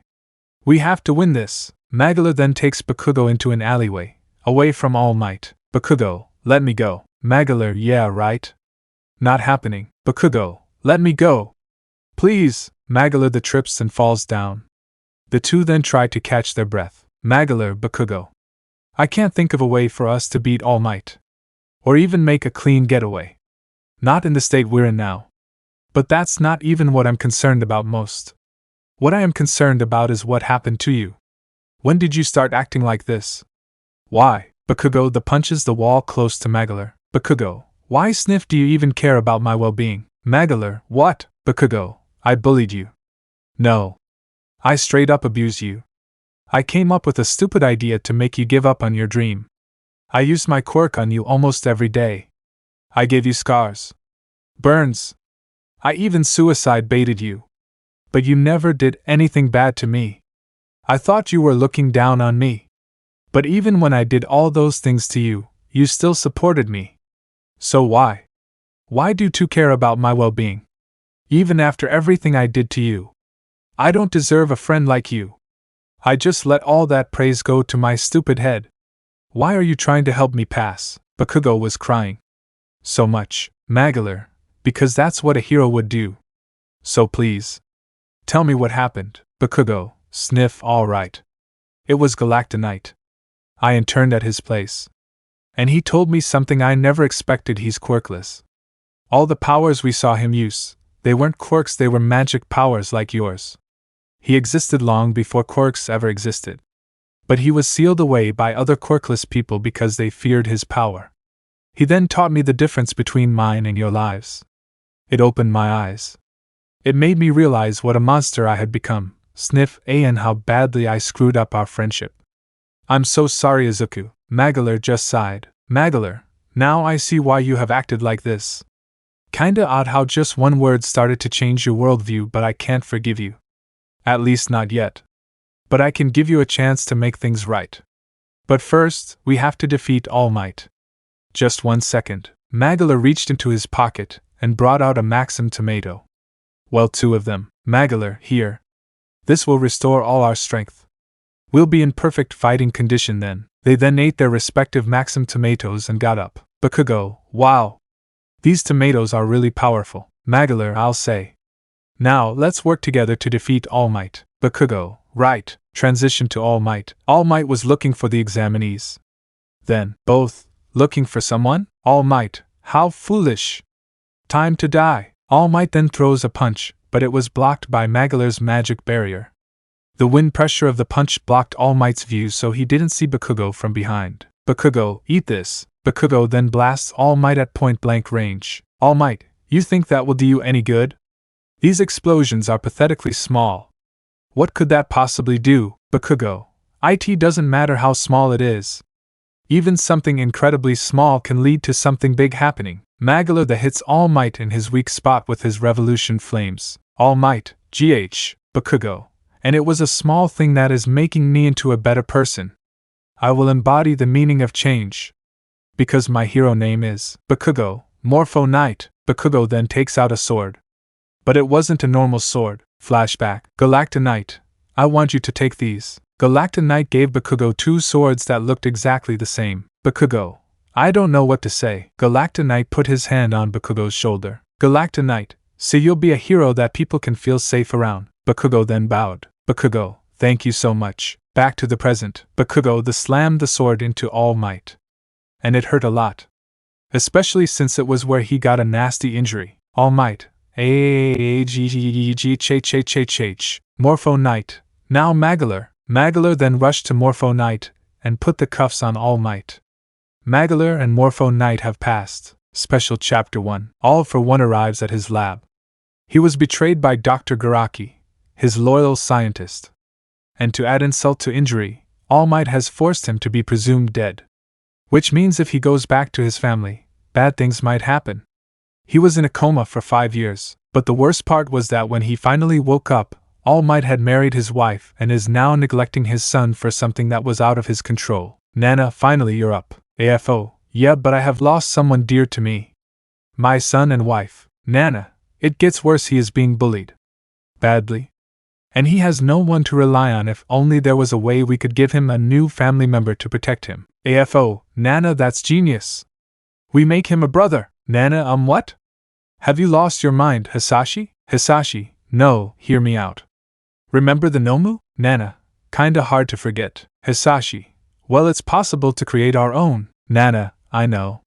But what does that have to do with giving Izuku a brother? Hisashi, do you still have that locket that Inko gave you when she was little? Nana, of course. Hisashi, well, we can infuse the Nomu with Inko's DNA that is in the locket, and my DNA. Then the Nomu, Nana, will be Izuku's biological brother. I get it, Hisashi. However, it will take us 10 years to create it. Unfortunately, creating a Nomu while infusing it with DNA is an incredibly long process. If Shigaraki were still on my side, it would only take at most 1 year. Nana, then we'd better get to work right away. But what quirks will it have? Hisashi, well, first, we should make the Nomu a boy since sisters aren't going so well for him. Second, I have a perfect set of quirks for him. This Nomu will be the greatest Nomu of all time. Nana, but won't he go crazy with all the quirks? Hisashi, not if he has my DNA. Nana, good point.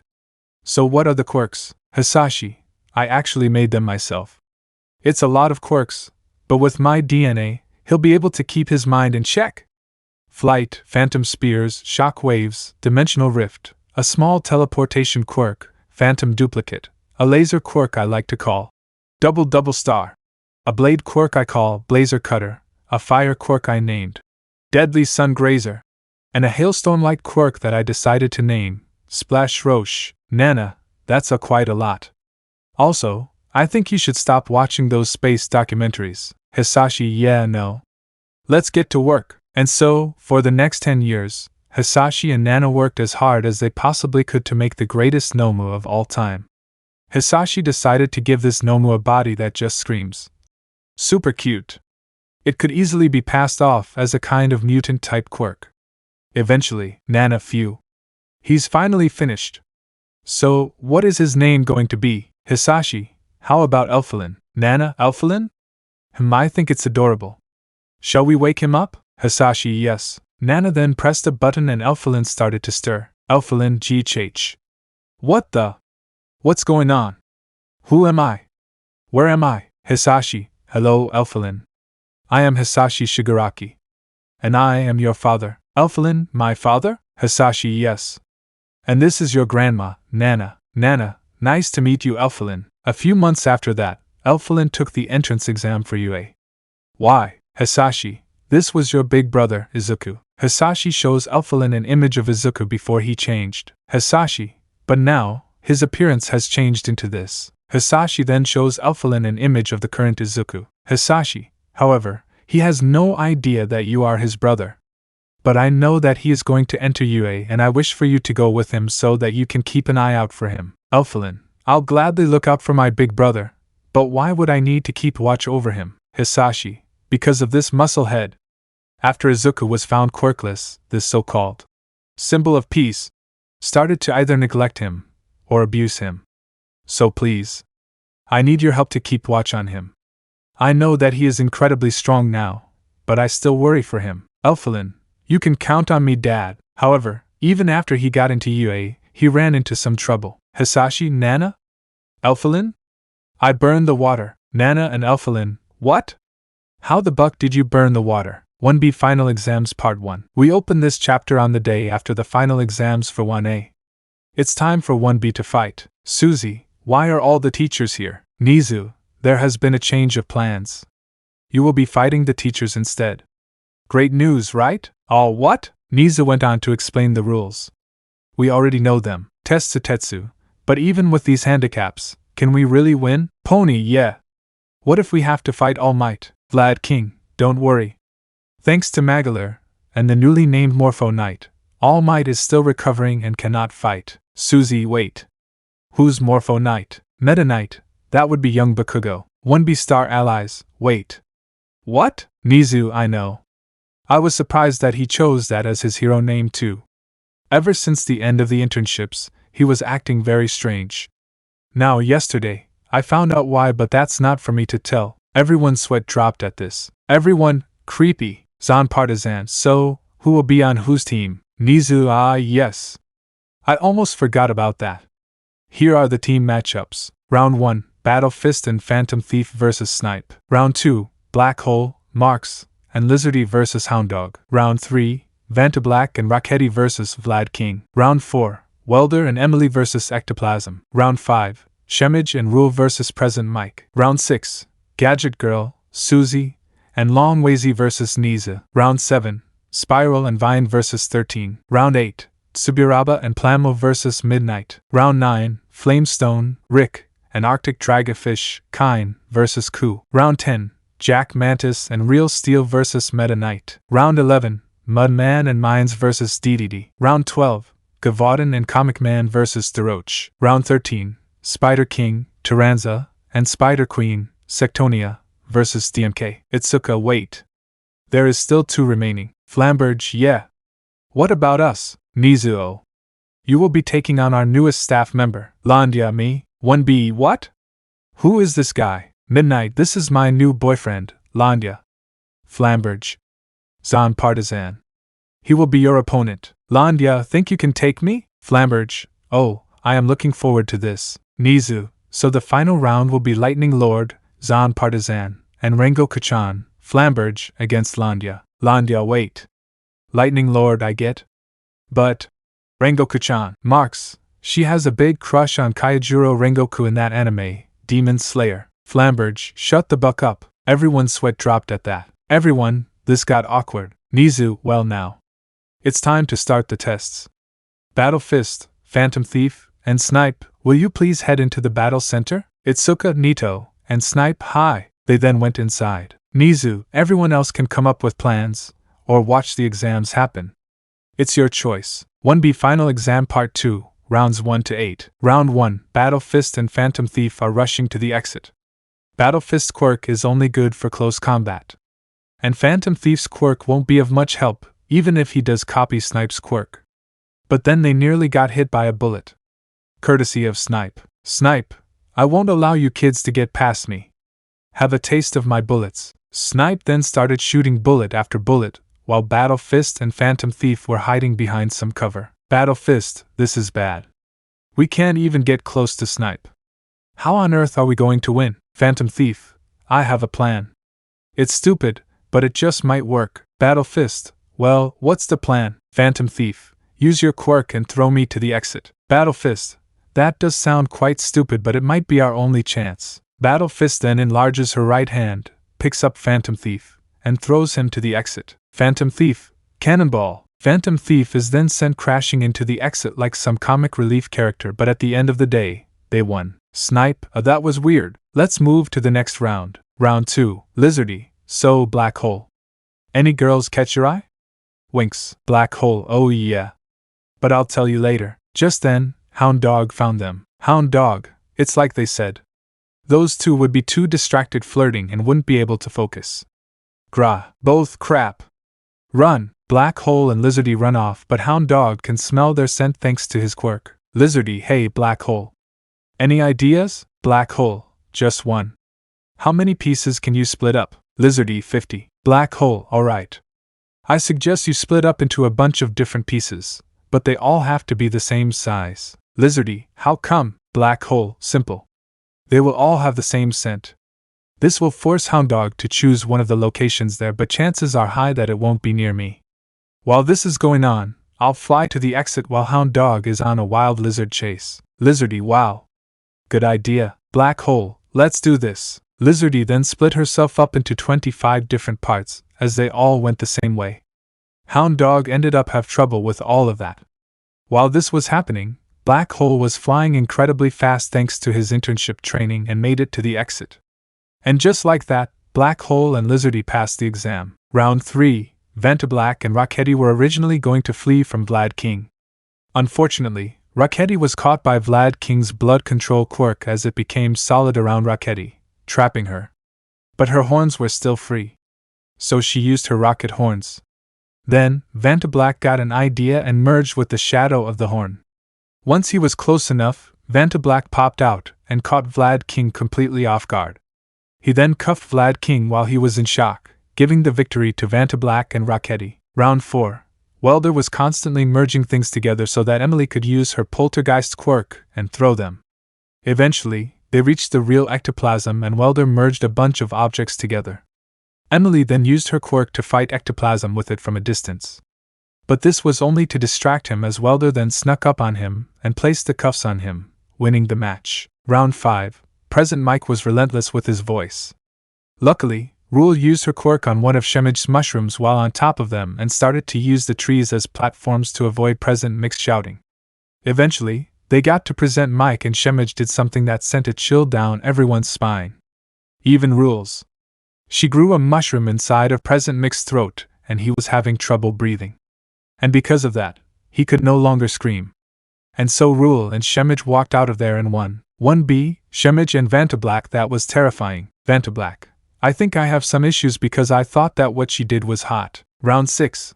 Nizu was just having the time of his life with his crane. He was also laughing like a real villain.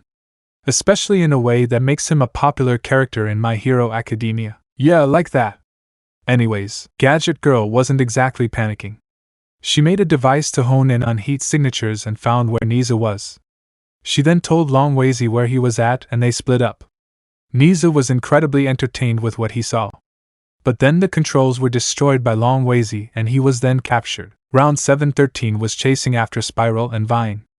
But they were nowhere in sight. Then, a bunch of dug-up holes appeared around her. Turns out that Spiral made them. Then, Vine used her vine hair and they all came out of every hole. 13 was completely overwhelmed and was captured. Round 8, Midnight knew that Subiraba was a bit of a pervert.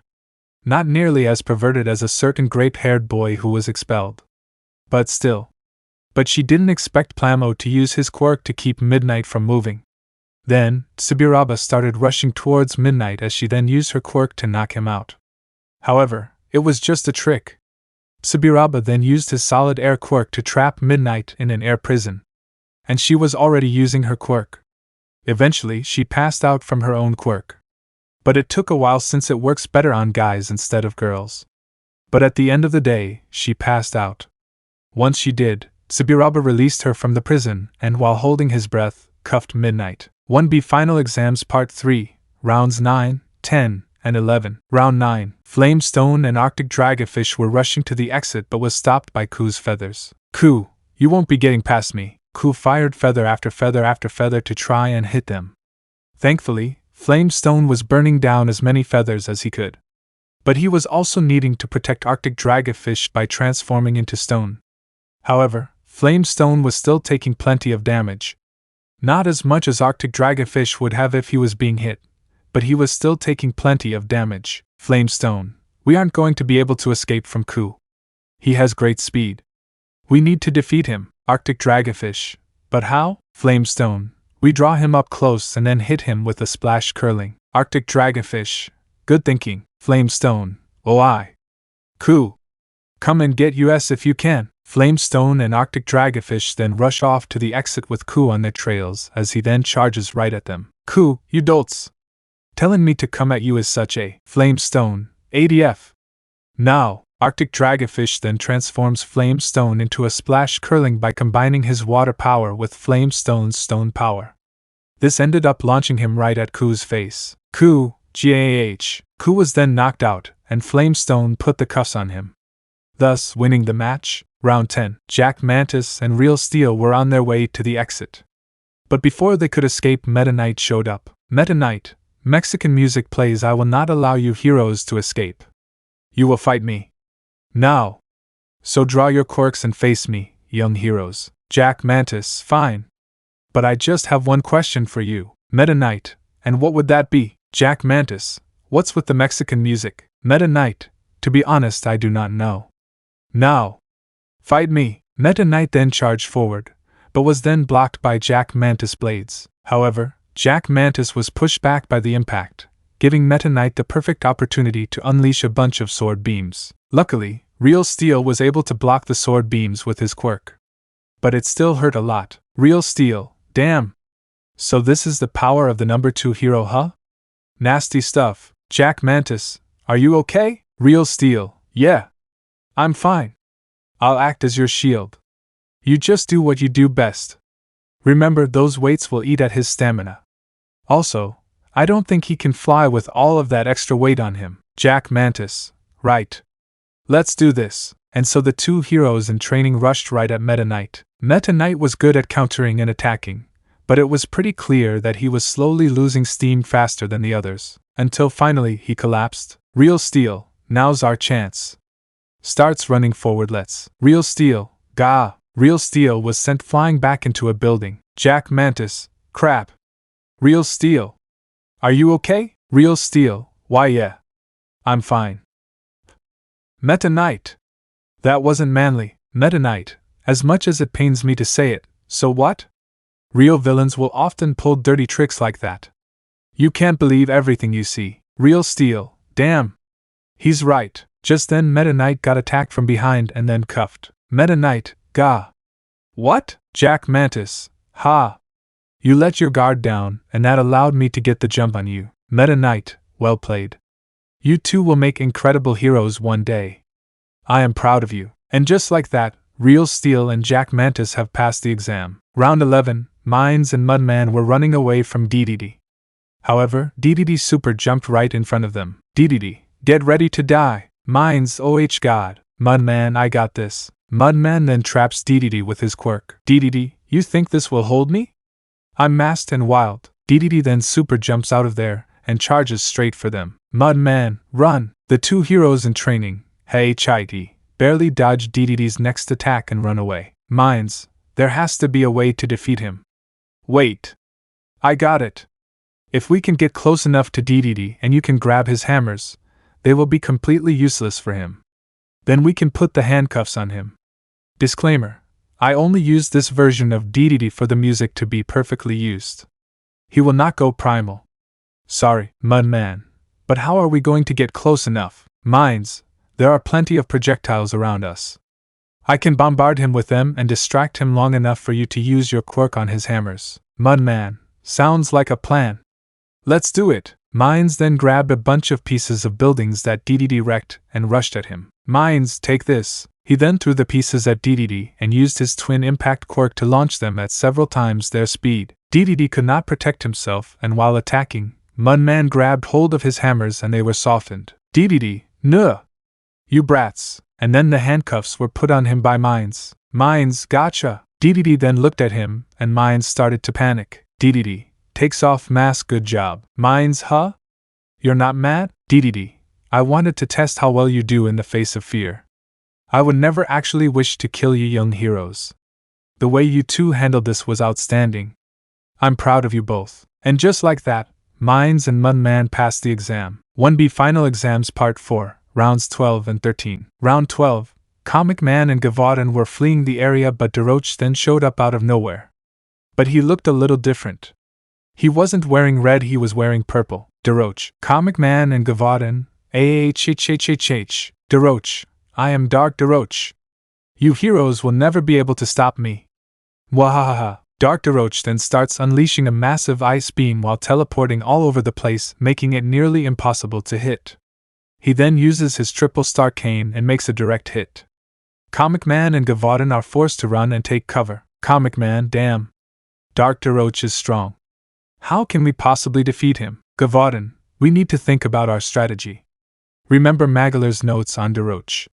Analyze the situation. Comic Man, right.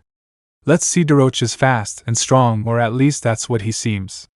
It's not that Daroche is weak, but, Gavaudin, with all of his support items at his disposal, he has a large variety of attacks. While his quirk only allows him to teleport a few centimeters at a time. The main problem is his support items. So if we can snag them, Comic Man, then Dark Daroche will be practically defenseless. On top of that, those weighted cuffs will tire him out. He may be able to move with his teleportation, but he needs the support items to attack, and if he doesn't have enough stamina to even lift them, he can't attack. Gavaudin, alright. We have a plan. Let's put it to action. The two then approach Dark Daroche. Dark Daroche, well. Look what we have here. I guess you guys want a triple star. Dark Daroche then fires his triple star cane at them. Luckily, Comic Man used his onomatopoeias to reflect the triple stars back at Dark Daroche and was hit head-on. In his shock, he dropped his triple star cane and Gavaudin grabbed it. Dark Daroche, not bad. But I still have my ice cane. Dark Daroche then fires off an ice beam. But thanks to Comic Man and hit onomatopoeias, Gavaudin was safe. Gavaudin then took a page out of Pokemon and used Dig. He then appeared behind Dark Daroche and gave him a massive punch in his beast form. Dark Daroche was sent flying while he lost his grip on his ice cane. Comic Man then took it. Dark Daroche, clever. Comic Man, I'll bet. We are the bomb. Dark Daroche smirked. Dark Daroche, bombs? You want it? It's yours, my friend. Yeah. I've been spending too much time with Gui. Dark Daroche then unleashes a massive fire bomb that nearly burns them to a crisp when it exploded into a fiery tornado. Daroche was about to grab another bomb, but his stamina was shot. He was so into the battle that he forgot about the weighted cuffs. And that gave Comic Man and Gavaudin the opportunity to finally handcuff him. And so that's what they did. Daroche, well done you two. I'm proud of you for taking the old saying of brain over brawn to heart. And just like that, the match was over. Round 13, Spider King and Spider Queen were flying through the city. They were completely outmatched when it came to DMK. They knew that very well. But unfortunately, DMK appeared and began to attack them. DMK, well, if it isn't the queen I corrupted and her pathetic pawn. You may have escaped the control of Dark Mind, but you will never escape death from the hands of me. Dark Meta Knight, Spider King and Spider Queen felt terrified. What DMK said was something that haunts them. Why is he saying it? To help them move on from the horrible past that they had experienced. Spider King, my queen. We have to flee. We both know that we are no match for Dark Meta Knight. Spider Queen, you're right. But he'll never let us escape. We have to find a way to stop him in his tracks. The two then started to rush to the exit while coming up with a plan. Then, Spider King got an idea. Spider King, my queen. You rush to the exit while I carve up one massive blast to send Dark Meta Knight flying. Spider Queen nodded and flew as fast as she could with Spider King right behind, charging up a blast. Unfortunately, DMK caught up to Spider Queen and was about to attack. DMK, goodbye you worthless queen. Spider King heard that, and the rage he felt for his loved one being hurt motivated him, and his charged attack suddenly got a massive boost. Spider King, don't you dare cause harm to my queen. Spider King then tackled DMK, and while falling, Spider King unleashed a massive blast. One stronger than he has ever done. DMK was then sent flying out of the area. Before he could get back, Spider King and Queen had made it to the exit. They had won the match. DMK then approached them. DMK, I hope you understood why I brought up such painful memories. Spider King, yeah? I do. Spider Queen, you wanted us to move on from our mistakes and focus on the future, right? DMK nodded. DMK, indeed. If you hold on to such painful memories and only focus on that, your skills will dull. And you can't be a hero if you're not even focused. The couple smiled and nodded. And just like that, the match was over. Only one match to go. 1B Final Exams Part 5, Round 14. It is time for the final round. Rengoku-chan and Lightning Lord are rushing to the exit, but a bunch of fireballs land right in front of them as Landia appears. Landia, hello heroes. I am Landia, ruler of Halcandra. And you shall all die. Landia then proceeds to shoot fire at the two sisters as they dodge the fireballs. Landia then charges at them and rams Rengoku-chan head-on. Rengoku-chan, ga! You bastard! Lightning Lord, calm down Rengoku-chan.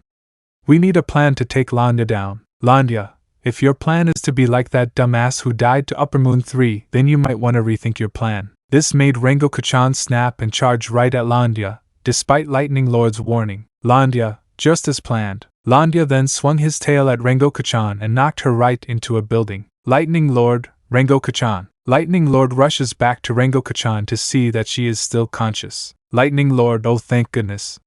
What were you thinking? Rengoku-chan, I wasn't. Lightning Lord, if we're going to face off against real villains, they are going to say stuff like that to trick us into being reckless all the time. That's why Landia said that. We have to work together as a team. Understand? Rengoku-chan, understand. Sorry, Lightning Lord. So what's the plan? Lightning Lord, we have to work together. Landia is strong, but the fact still remains that he is running on limited stamina. The more we fight, the more stamina he will lose. We just need to combine our efforts. Rengoku-chan, of course. Let's do this. And so Rengoku-chan and Lightning Lord rushed back to Landia. Landia ho? Mukat kuru no ka?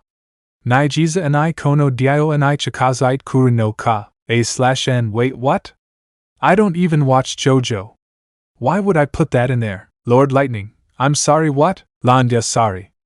I always wanted to say that. The sisters then facepalmed. Landia then created sharp cutter blades from his wings as Rengoku-chan and Lightning Lord skillfully dodged and then unleashed one of their most powerful attacks at Landia. The attack hit Landia dead on, but Landia then split into four. Rengoku-chan, what the? Lightning Lord wasn't expecting that. Just then, a flurry of fireballs were shot at the two sisters and hit them directly. Lightning Lord took a lot of damage, but Rengoku-chan was still standing perfectly fine. Rengoku-chan, Lightning Lord. Are you alright? Lightning Lord stood up. Lightning Lord, I am fine. Landia doesn't know it yet, but he has given us the perfect opportunity to strike him down. He may have split into four, but they are all part of the same body. Let's unleash our strongest attacks on all four of them at once. Are you with me? Rengoku-chan, always. The two sisters then rush at Landia and unleash their most powerful attack on all four. Landia buck. The attacks hit Landia directly and caused major damage and knocked Landia out cold. Once that had happened, Rengoku-chan and Lightning Lord put the handcuffs on Landia and finally won the match. And just like that, the final exams were finally over. Talk with Tamura Garaki. Tamura and Kurojairi are being greeted by two new candidates for the LOV. But he's not exactly happy. Tamura, Kurojairi, get rid of these two. I can already tell they're exactly the kind of trash I hate. A brat and a guy with no manners. Kurojairi, now, Tamura Garaki.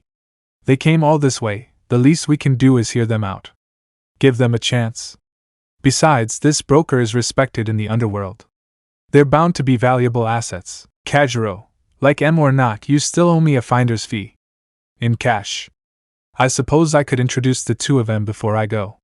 This one, Kajiro, looks like an adorable high school girl, right? She's actually the suspect in a series of deaths where the victims all bled out. So far, her name and face have been kept out of the media. I don't know who did that though. Toga here. Himiko Toga. Life is too hard. I just want to make it easier to live in this dumb world. I want to be Mr. Staney. I want to kill Mr. Staney. Come on, handyman, please let me join your League of Villains. Tamura, you gotta be kidding me. Is she crazy? Kajiro, well, she can hold a conversation. For the most part, at least. Come on, she could be useful. And this guy, Kajiro, hasn't committed any flash crimes, but he's taken Stain's ideology to heart. I don't like this. Is your group really dedicated to the hero killer's mission? I can't imagine you are if you're gonna let this little psycho join you. Tamura, grow up.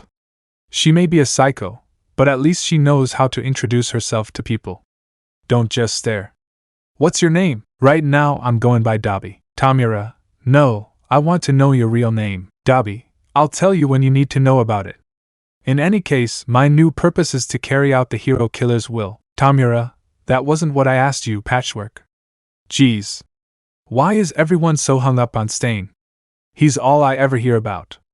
Every damn day. Tamura stands up. Kurojairi, no, don't do it. Tamura, it's really pissing me off. He then reaches toward them. Tamura, you two are done. Dabi and Toga try to attack back, but Kurojairi uses his warp gate to stop them from reaching. Kurojairi, please calm yourself, Tamura Garaki. If your desire is to be realized, then we must increase our numbers. Now that we're in the spotlight, our chance is at hand. I advise you to be more accepting. Whispers in Tamura's ears, you must use them, and the ideology Stain has left behind. Tamura, I'm outta here. Tamura begins to leave. Kajiro, where are you off to? Tamura, shut up. Kajiro, I tried to make it a point not to complain about a client, but he's too young. And far too immature. Himiko, really thought he was gonna kill us for a sec. Dabi, that guy makes me wanna vomit. Kurojairi, shall we get back to you about recruitment at a later date? I believe our leader knows what he has to do. That's why he left as he did. He understands his circumstances. Galactonite, then the hero killer, he's been humbled twice very recently. I'm sure he will bring you an answer. One that will satisfy both of you as well as his own desires. We now joined both classes at the mall. Since everyone passed, there was no need for Aizawa and Vlad King to talk about what would become of the ones who failed. However, Bakugo decided not to go. He wanted to practice his sword skills so he could wield his new swords more efficiently. Mina, oh man, do I love this place. It's got a ton of different stores to shop at, and they're all super cool and hip.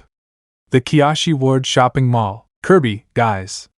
The food court. Gui, I wonder if they sell shoes there. Izuku, they carry designs for body types, and Havernjavjir for everyone from teens to seniors logistics of mutter. Translation.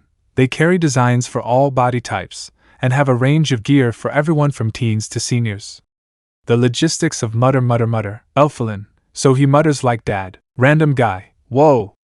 Aren't those UA students? Random guy 2, 1A and 1B. Random guy 3, I saw him on TV, all 3. The sports festival was so good. Uraraka, I can't believe they still remember that. Jiro, I want to track down a new duffel bag to bring to summer training. Yayorosa, oh yeah? Maybe the two of us should browse together. Francisca, make it 3. Jiro, really? Francisca, sure. Shinso, I need a new sleeping bag. Kaminari, guess I should probably buy some outdoors shoes for this thing. Hagakure, oh that's smart, me too. Ida, the guide says your shows should already be broken in though. Marks, cool your legs, Ida.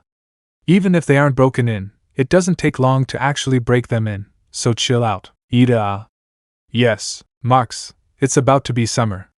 So just relax. Ida, right. Ahem. Let's do this thing. Marks, there you go. Kirishima, so then, why don't we split up and look around? We can meet here again when we're done. Mina, great idea. Kirishima, perfect. Let's say we're all back around 3? Everyone, sounds good. Everyone then split up. Izuku was left on his own. Izuku, we came together as a class, but here I am all by myself. Izuku recalled the conversation the Star Allies had about the new All for One. He was a little nervous. But that wouldn't stop him and his friends. No matter what. Tamura, oh, it's someone from UA, nice. Tamura was wearing a hoodie so no one knew who he was. Tamura, I want an autograph. He then put his arm around Izuku's shoulder. Tamura, you were the one who got beat to hell at the sports festival, right? Izuku, yeah? Why do I have a bad feeling about this? Tamura, aren't you one of the students who ran into the hero killer in the Hosu incident too? You're practically famous. Izuku, you sure know a lot. Tamura, what can I say? I'm just a big fan of yours. I can't believe I'm running into you again. Izuku, wait. Again? That blue hair. And that voice. Crap, Tamura. It makes me think that it might not be a coincidence. No. This feels like it's destiny. Tamura then puts 4 of his fingers around Izuku's neck. Tamura, oh right. From your point of view, we haven't met since the attack on UA. Why don't we spend some time catching up? Izuku Yagi? Izuku, I had a feeling. Tamura Garaki. Tamura, act natural. Don't make a scene. I'm just an old friend who ran into you at the mall. Calm down and wipe that look off your face. I think we should have a conversation is all. A friendly chat. Oh, and of course, if you try to run or fight me in any way, well, it'll be fast. Soon as all 5 of my fingers touch your neck, your throat will be the first thing that disintegrates. In a matter of seconds, you'll be nothing more than dust and powdered bone. Izuku, he thought of everything. Even if he does it and someone calls a hero, they won't just appear immediately. And he'll be able to kill many more people before they arrive. And even then, there is no guarantee that the hero will be able to stop him. Alright. Let's talk. Tamura chuckles. Tamura, this is nice. A real moment. Let's go grab a seat and get comfortable, why don't we? And so they find a spot to sit at. Tamura, when it comes down to it, I hate basically everything. But the hero killer pisses me off the most right now. Izuku, I'm guessing you two never really joined forces. Tamura, bingo. But the media made it look that way. And that's what my problem is. It's like suddenly, everyone is obsessed with that stupid hero killer. The attack on Yurei, the Nomus I released on Hosu, he upstaged all of it. No one's even giving me a second thought. Why is that?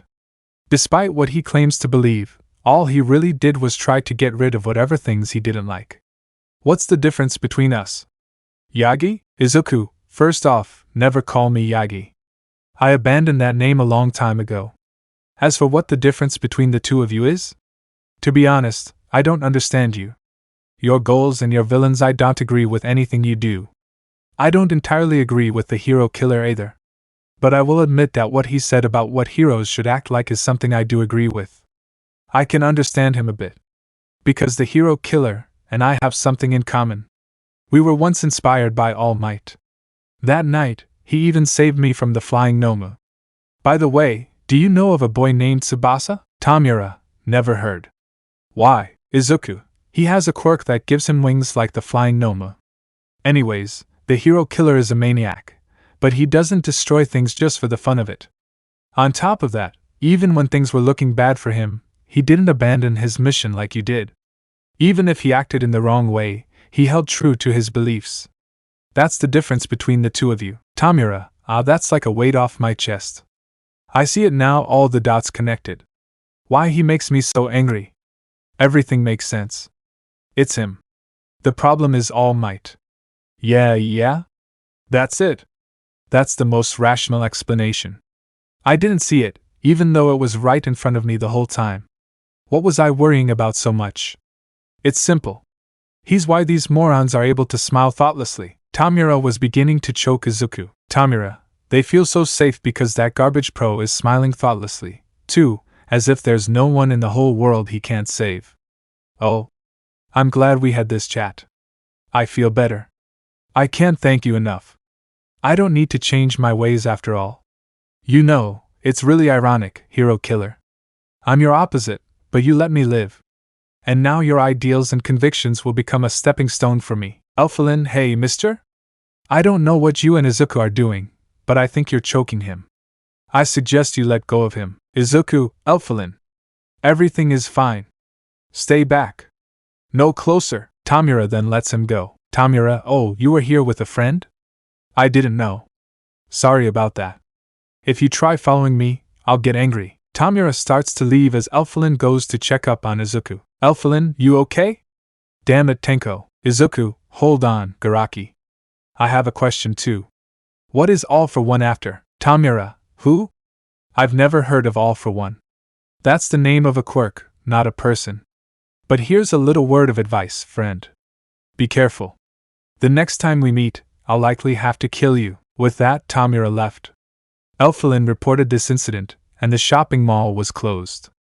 Izuku was brought to the police station to explain what had happened. When he left, the star allies Izumi, Eri, and Inko were there to bring him back to the ship. But what they didn't know was that soon, things were going to change drastically. First day of training camp. Aizawa, now that you've finished up your first semester at UA High, it's time for summer vacation to officially begin. However, don't think these will be months of rest for you all. At this camp, we'll push you to go beyond your limits. You're aiming to become Plus Ultra. Everyone, yes sir. Time skip. Elphalin, I can't wait for this. Hey Izuku? Izuku, yeah? What is it? Elphalin, when camp is all over, there's something I want to tell you. Will that be alright? Izuku, yeah? Sure. Class 1B then arrived. Marks, hey, engine legs. How's acting loose and carefree going? Ida, not the best. I could use your help in learning how. Marks, luckily, there's a hot spring at camp. Perfect place to chillax and act carefree. Ida, thank you. Bandy, come on guys. Let's go. Everyone, hi. And so, Aizawa, here's the deal. We'll be on this bus about an hour before our first stop. Make sure you stay focused. Gui, hey dad? Aizawa, yeah? Gui, how come there's a D in the word fridge, but not refrigerator? And then everyone started yapping a lot. Aizawa, why do I bother? Well, I guess this is the only time they'll have to fool around. Later, everyone got out of the bus and stretched a little. Kaminari, finally. I needed off that bus. Kirishima, huh? This isn't much of a rest area. Kirby, hey, where's Class B? Aizawa, you don't really think we stopped here just so you could stretch your legs, do you? Elphalin, kind of?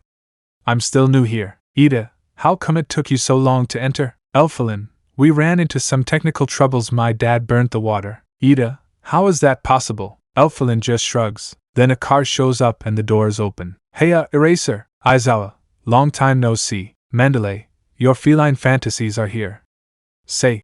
Meow, Pixie Bob, perfectly cute and cat-like girls. Both, you can call us the wild hussy-cats. Everyone just stared at them with dumbfounded expressions.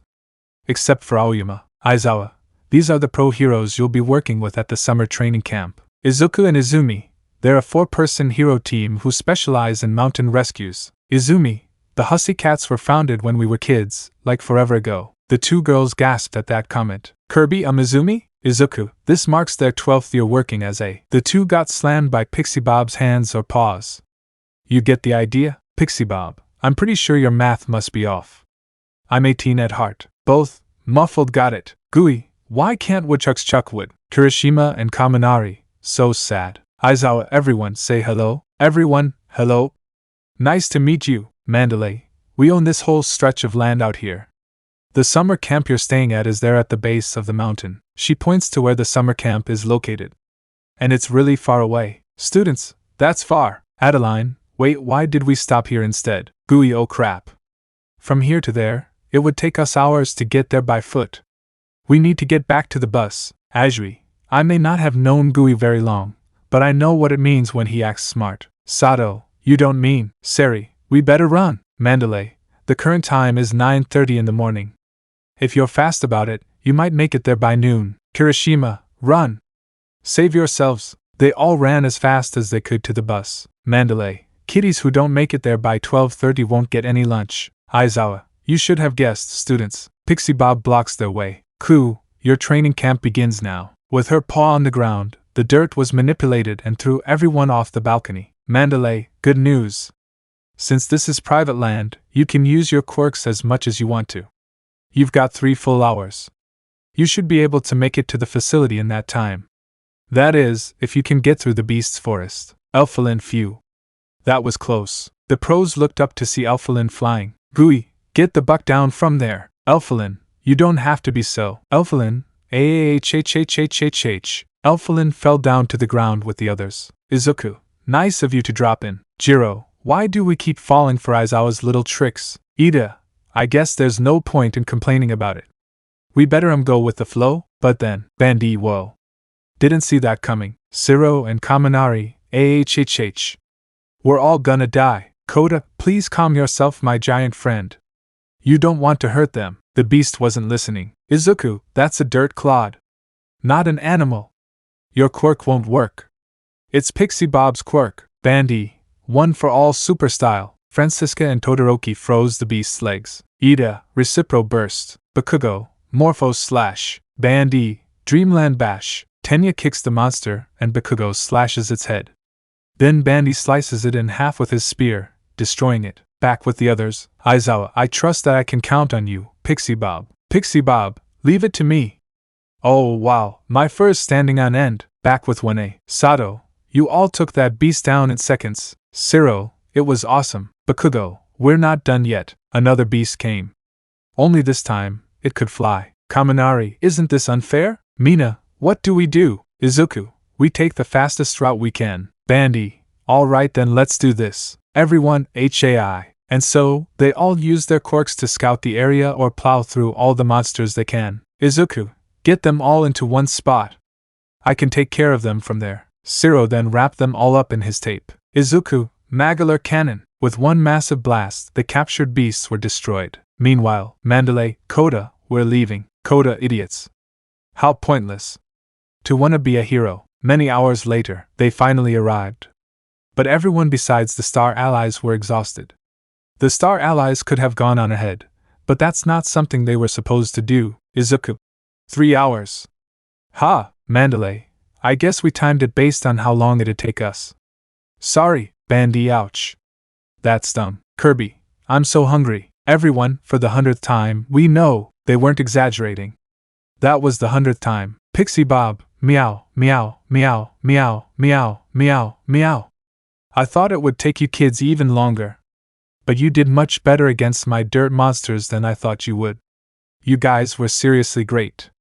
Especially the 6 of you. She pointed at Izuku, Bakugo, Ida, Todoroki, Bandy, and Kirby. Pixie Bob, it seems like you've had quite a bit of experience. Kirby and Bandy, you don't even know the half of it. She then licks her lips and launches herself at them. Pixie Bob, I call dibs on these kittens. I'll groom them myself. Bonk. Pixie Bob fell to the ground with a bump on her head. Why?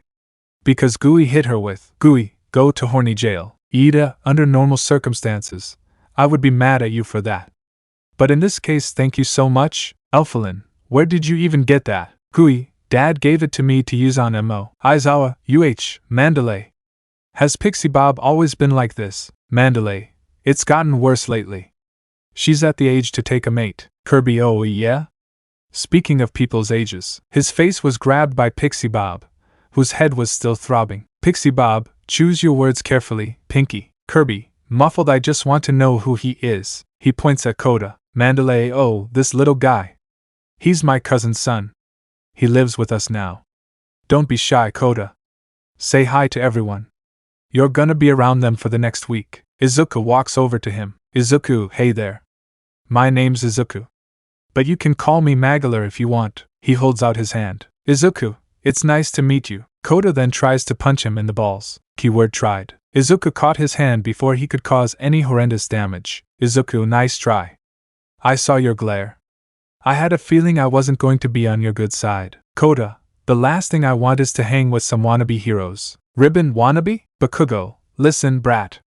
Never punch someone in the balls. That's unforgivable. 1A was staring at him with dumbfounded looks as Koda walks away. Bakugo, you know I'm right. Todoroki, he's like a mini version of you. Bakugo, I hope not. He deserves to be someone a lot better. Aizawa, alright everyone. Get your stuff off the bus. Once your bags are in your rooms, we'll have dinner in the cafeteria. After that, you can bathe and sleep. Tomorrow your training starts in earnest. You'd better get a move on. Everyone was eating like a pig at the cafeteria. None more so than Kirby though. Pixie Bob, geez, Kirby. It's like you haven't eaten in a month. Bandy, that's just how Kirby is. He's always hungry. Pixie Bob, seriously? Izuku, we weren't exaggerating when we said we were told that he was hungry 100 times. That really happened. Guess it's the drawback to his incredible quirk. Pixie Bob, interesting. I do like a man with a big appetite. Gooey shows up with his bat. Pixie Bob, I mean, today's the only time we'll be doing this for you. Gooey leaves. Pixie Bob, phew. Mandalay, hey Koda.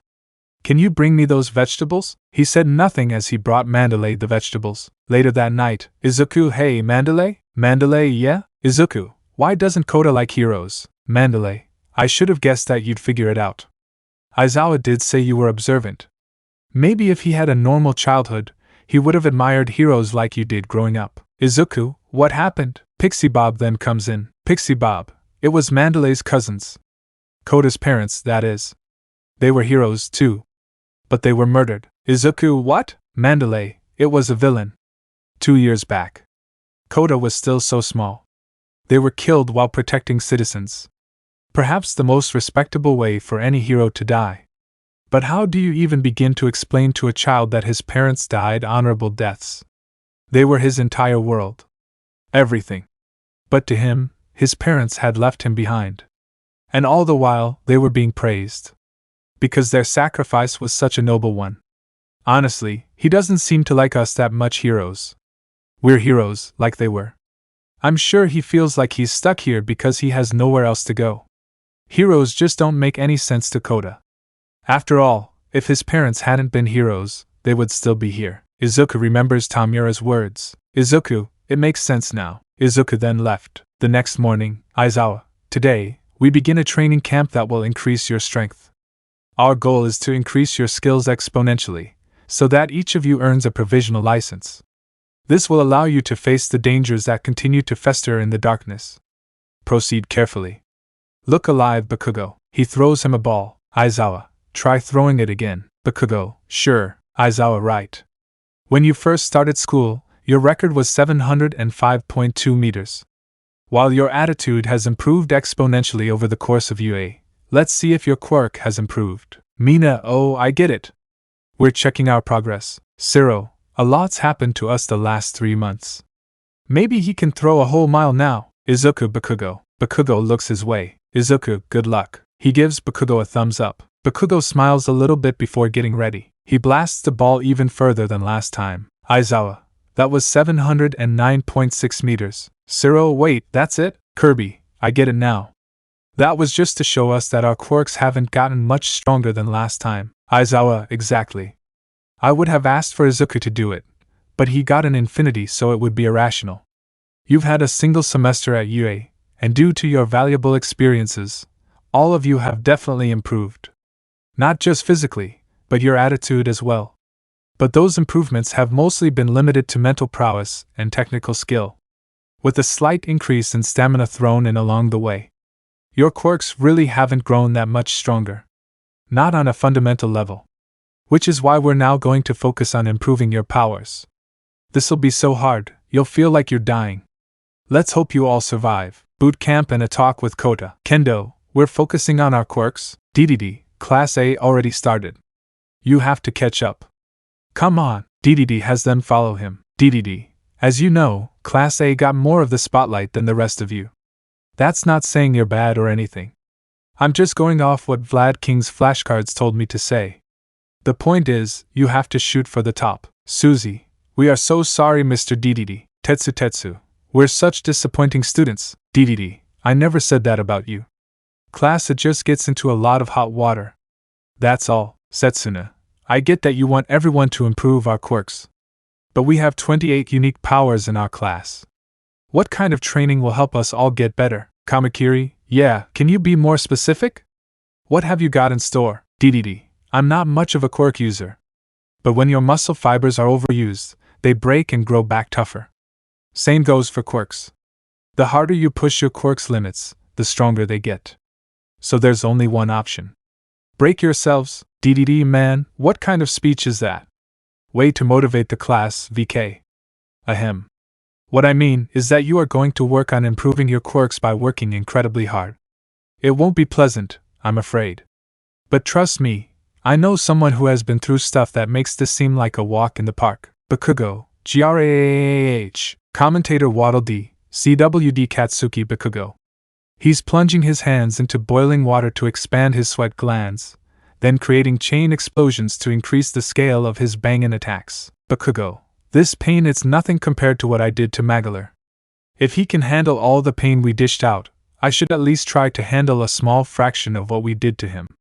I deserve it anyway. CWD, Shoto Todoroki. Alternating between ice and fire, he's regulating the temperature of the water. His body gets accustomed to the cold, and he works on controlling his flames. Someday he might be able to use both at once. Todoroki, I have to work harder. CWD, hand to Zero. Having him produce tape continuously will increase his capacity and improve the tape's tensile strength and shooting speed. Zero,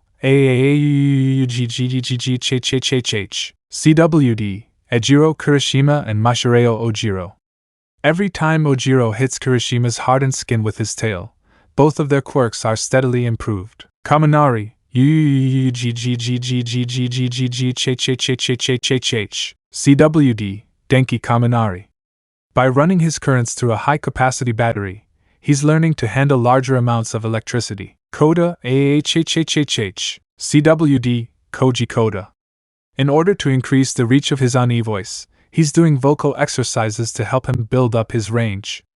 It's also good for helping him to become less shy. Yuga OH, CWD, Yuga Aoyama. He's building up his body by blasting naval laser. This increases the attack's range and lets him use it even with tummy issues. Tokoemi, ARRRGGGHH, CWD, Fumikage Tokoemi. His goal is to keep control of Dark Shadow even when it goes wild. Tokoemi, Dark Shadow, CWD, Achiko Uraraka. She's getting her inner-eat canals used to zero gravity in an effort to reduce nausea, all while increasing how much weight she can lift. Uraraka, I think I'm gonna puke. CWD, Tenya Ida. Hardcore long-distance running improves his leg strength and stamina. Tsuyu Ajiri. She's working out all the muscles in her body including her tongue. Rikido Sato. He's lifting weights while at the same time scarfing down the sugar that allows him to power up with his sweet quirk. Momo Yaoyorozu. Also stuffing her face, she hopes to amp up her creation quirk and shorten the amount of time needed for her to use it. Momo, at least I don't have to worry about getting full. CWD, Kyokajiro. Amplifying the quality of her audio by honing her headphone jacks. Mina Ashido. By constantly creating acid, she can increase her skin's durability. Tur Hagakure and Mizo Shoji. They're improving their quirks by having Shoji quickly creep multiple dupli arms and hunt down Hagakure, who is working on her stealth. Hitoshi Shinso. He's working on improving his quirk by mind-controlling a person and trying to get them to do tasks that aren't so simple. Kirby is inhaling. CWD Kirby. He is working on the strength of his inhale to suck in bigger objects while at the same time improving his lung capacity. Gui. He's working on making his mock matter lasers much stronger and faster by firing them off in rapid succession. Adeline. She's working on making paintings with both hands so she can create two things at once. It's harder than you think. Ribbon. She's trying to go faster in the air. To do that, she's constantly flapping her wings no matter how tired they get. Francisca. She's trying to regulate the temperature of her ice. Elphalin. He's trying to combine his vast amount of quirks with one another. Not that anyone realizes he's the strongest Nomu out there. Izuku. He's firing off all of his spells in rapid succession. He may not have a quirk, but he can still train his powers. Rin no man. This is pretty intense. DDD, your main focus is strengthening your body parts that relate to your quirks. So good luck to those with quirks that can be used on any part of your body. Now normally, these changes happen gradually as you grow. Cool, but time waits for no one. You've all got a lot of work to do. Kendo, once we team up with Class A, there'll be over 50 students here. That's a whole lot of quirks for our homeroom teachers and TAs to manage on their own. DMK, that's why we called them Ragdoll, that's correct. 4 kittens in 1 litter. Mandalay, your feline fantasies are here. Say, meow, Ragdoll, allow us to lend a helping paw. Tiger, we're champions serving up justice. With our tails. Pixie Bob, perfectly cute and cat-like heroes. All 4, we're the wild hussy-cats. All 4, full version. Another massive explosion came. Bakugo, damn it, Ragdoll, I'm Ragdoll, and my quirk is search. I can look at up to 100 people and know everything about them, like their location and weakness. Pixie Bob, with my earth flow, I can create the ideal training ground for every student. Mandalay, and my quirk is telepath. I can give advice to multiple people at once. Tiger, the name's Tiger. And I'm here to beat you guys to a pulp. Rin, I have questions about him. Tiger, all you kids with strength quirks, time for Tiger's boot camp. Class A's already sweating, so catch up quick. Bendy was working really hard by lifting his knees and arms a lot. Tiger, come on, show me what you got. Bandy, 10% Dreamland Bash. He missed and got punched into a tree. Tiger, if you don't push yourself, you won't shred your muscle fibers, and then you won't get stronger. Bandy, yes sir. Tiger, I can't hear you. Bandy, yes sir. Kaibara, he's scary. Tiger, you wanna be plus ultra, don't you? Then show me what that means. Bandy, yes sir. Shishida, that guy is way more intense than I expected. DNK, remember students, this isn't a competition like VK wants it to be. This is about getting stronger, not winning. Everyone looked at Monoma. Monoma, what? I know I was planning that at the start of the year, but DMK shut it down already. Bandy starts working harder. Later, Pixie Bob, now. Remember what I said? We're not serving your food anymore. Ragdoll, if you guys want to eat, you'll have to make your own meals. Starting with curry. Students, yes ma'am, and so the students all got to work. Todoroki and Flamberge worked on the fire. They were able to make curry. It wasn't nearly as good as what they had the day prior, but they still ate it. None more so than Kirby, only to the shock of the 1B students that didn't know Kirby that much. Kirby, one nom nom hey, you're eating a lot as well, Yaoyorozu. Yaoyorozu, you see, my quirk transforms lipids into brand new atoms to create inorganic materials. That means, the more I eat, the more I can make. Mark, so like poop. Yeah, Yaoyorozu didn't take that well. Ada End and Flamberge set him on fire. Flamberge, never say that to a woman. Marks, IT burns. Mandalay, Koda. It's time for dinner. Where are you? Izuku noticed where Koda was going. So he offered to take Koda's dinner to him, and followed him. Where he ended up at the top of a mountain, and heard his stomach rumbling. Izuku hungry? Here. I brought some curry. Koda, no way. How'd you find this place? Izuku, oh sorry. I followed your footsteps. I figured you would want something to eat before it gets cold. Koda, whatever. I'm just fine. So get lost. And forget about my secret hideout. Izuku, this is a secret hideout. Koda, humph. Spending your entire life trying to improve your quirk. It's dumb. All you want to do is show off. Get lost. Izuku, hey, about your parents. I was wondering. They were the water hose heroes, right? Koda, did Mandalay tell you? Izuku, not exactly. She told me a little about what happened to them. But she didn't mention what heroes they were. After she told me what happened, I remembered reading about that horrible incident a few years ago. Koda, go away. Everyone here's so crazy.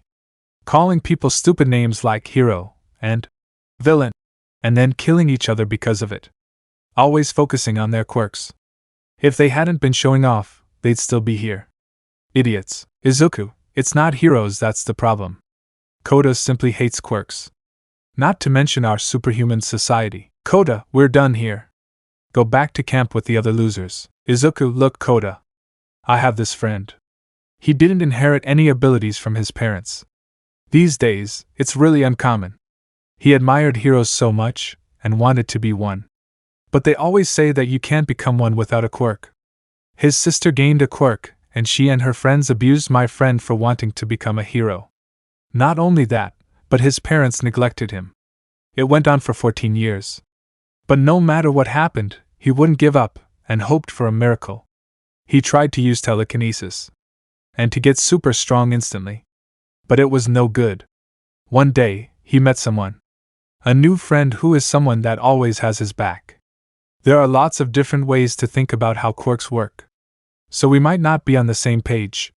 But if you reject them completely, it'll only make life harder for you. Koda, will you just leave me alone already? Go away, Izuku, sorry. I have a habit of rambling at times. I'll just leave the curry and go. He does that and leaves. The next day, everyone was training as hard as they could. It was tough. But the teachers did motivate them. Izuku then walked up to Aizawa. Izuku, hey, Mr. Aizawa? It's already the third day of camp. Aizawa, stay focused. Izuku, I was just wondering when he will come. Aizawa, well, I have good news and bad news on that subject. The good news is that your bastard of a father isn't going to be here since he's most likely one of the league's targets. Izuku, phew. I did not want to see him. Aizawa, I don't blame you. Izuku, what about the bad news? Aizawa, unfortunately, Meta Knight isn't going to be here either. Izuku, oh I see. Aizawa, sorry, problem nephew. Izuku, It's okay. I can deal with it. Izuku then went back to training. Pixie Bob, more importantly, tonight's gonna be fun.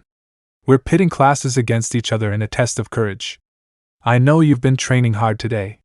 And later you'll get to play hard.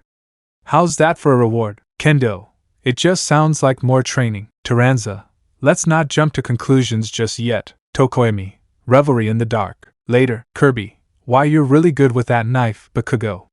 Chuckles nervously. Bakugo, calm down. I only use it for cooking. Nothing else. I'm not about to try and assassinate you. Ida, we'll never make the best stew if you don't work hard. Ino. Marx dropped a banana peel in front of Ida and he slipped on it. Marx, ha ha ha ha ha. Seriously. Loosen up, man. Later that night, both classes were in the forest. Pixie Bob, perfect. We've filled our bellies and cleaned the dishes. It's time for your test of courage. Okay, Class B is going to start out as our scarers. When they're in place, Class A will leave in pairs every 3 minutes. There are tags with your names on them at the far end of the route. Your goal is to collect those. Tokoemi, revelry in the dark. Francisca, why does he keep saying that? Pixie Bob, now, the scarers can't make physical contact. Use your quirks to terrify the others.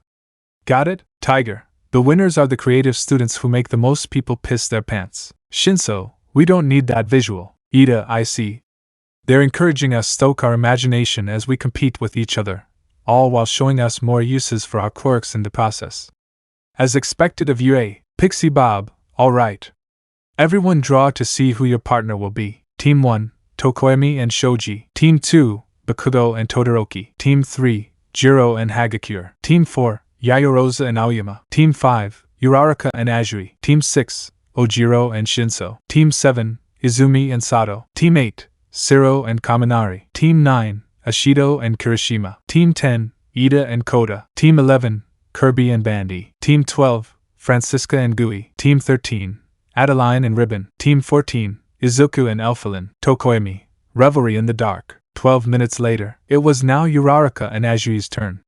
So far, Kodai has been scaring everybody. Kendo, hey, do you smell something burning? Smoke then came in and Hananuki passed out.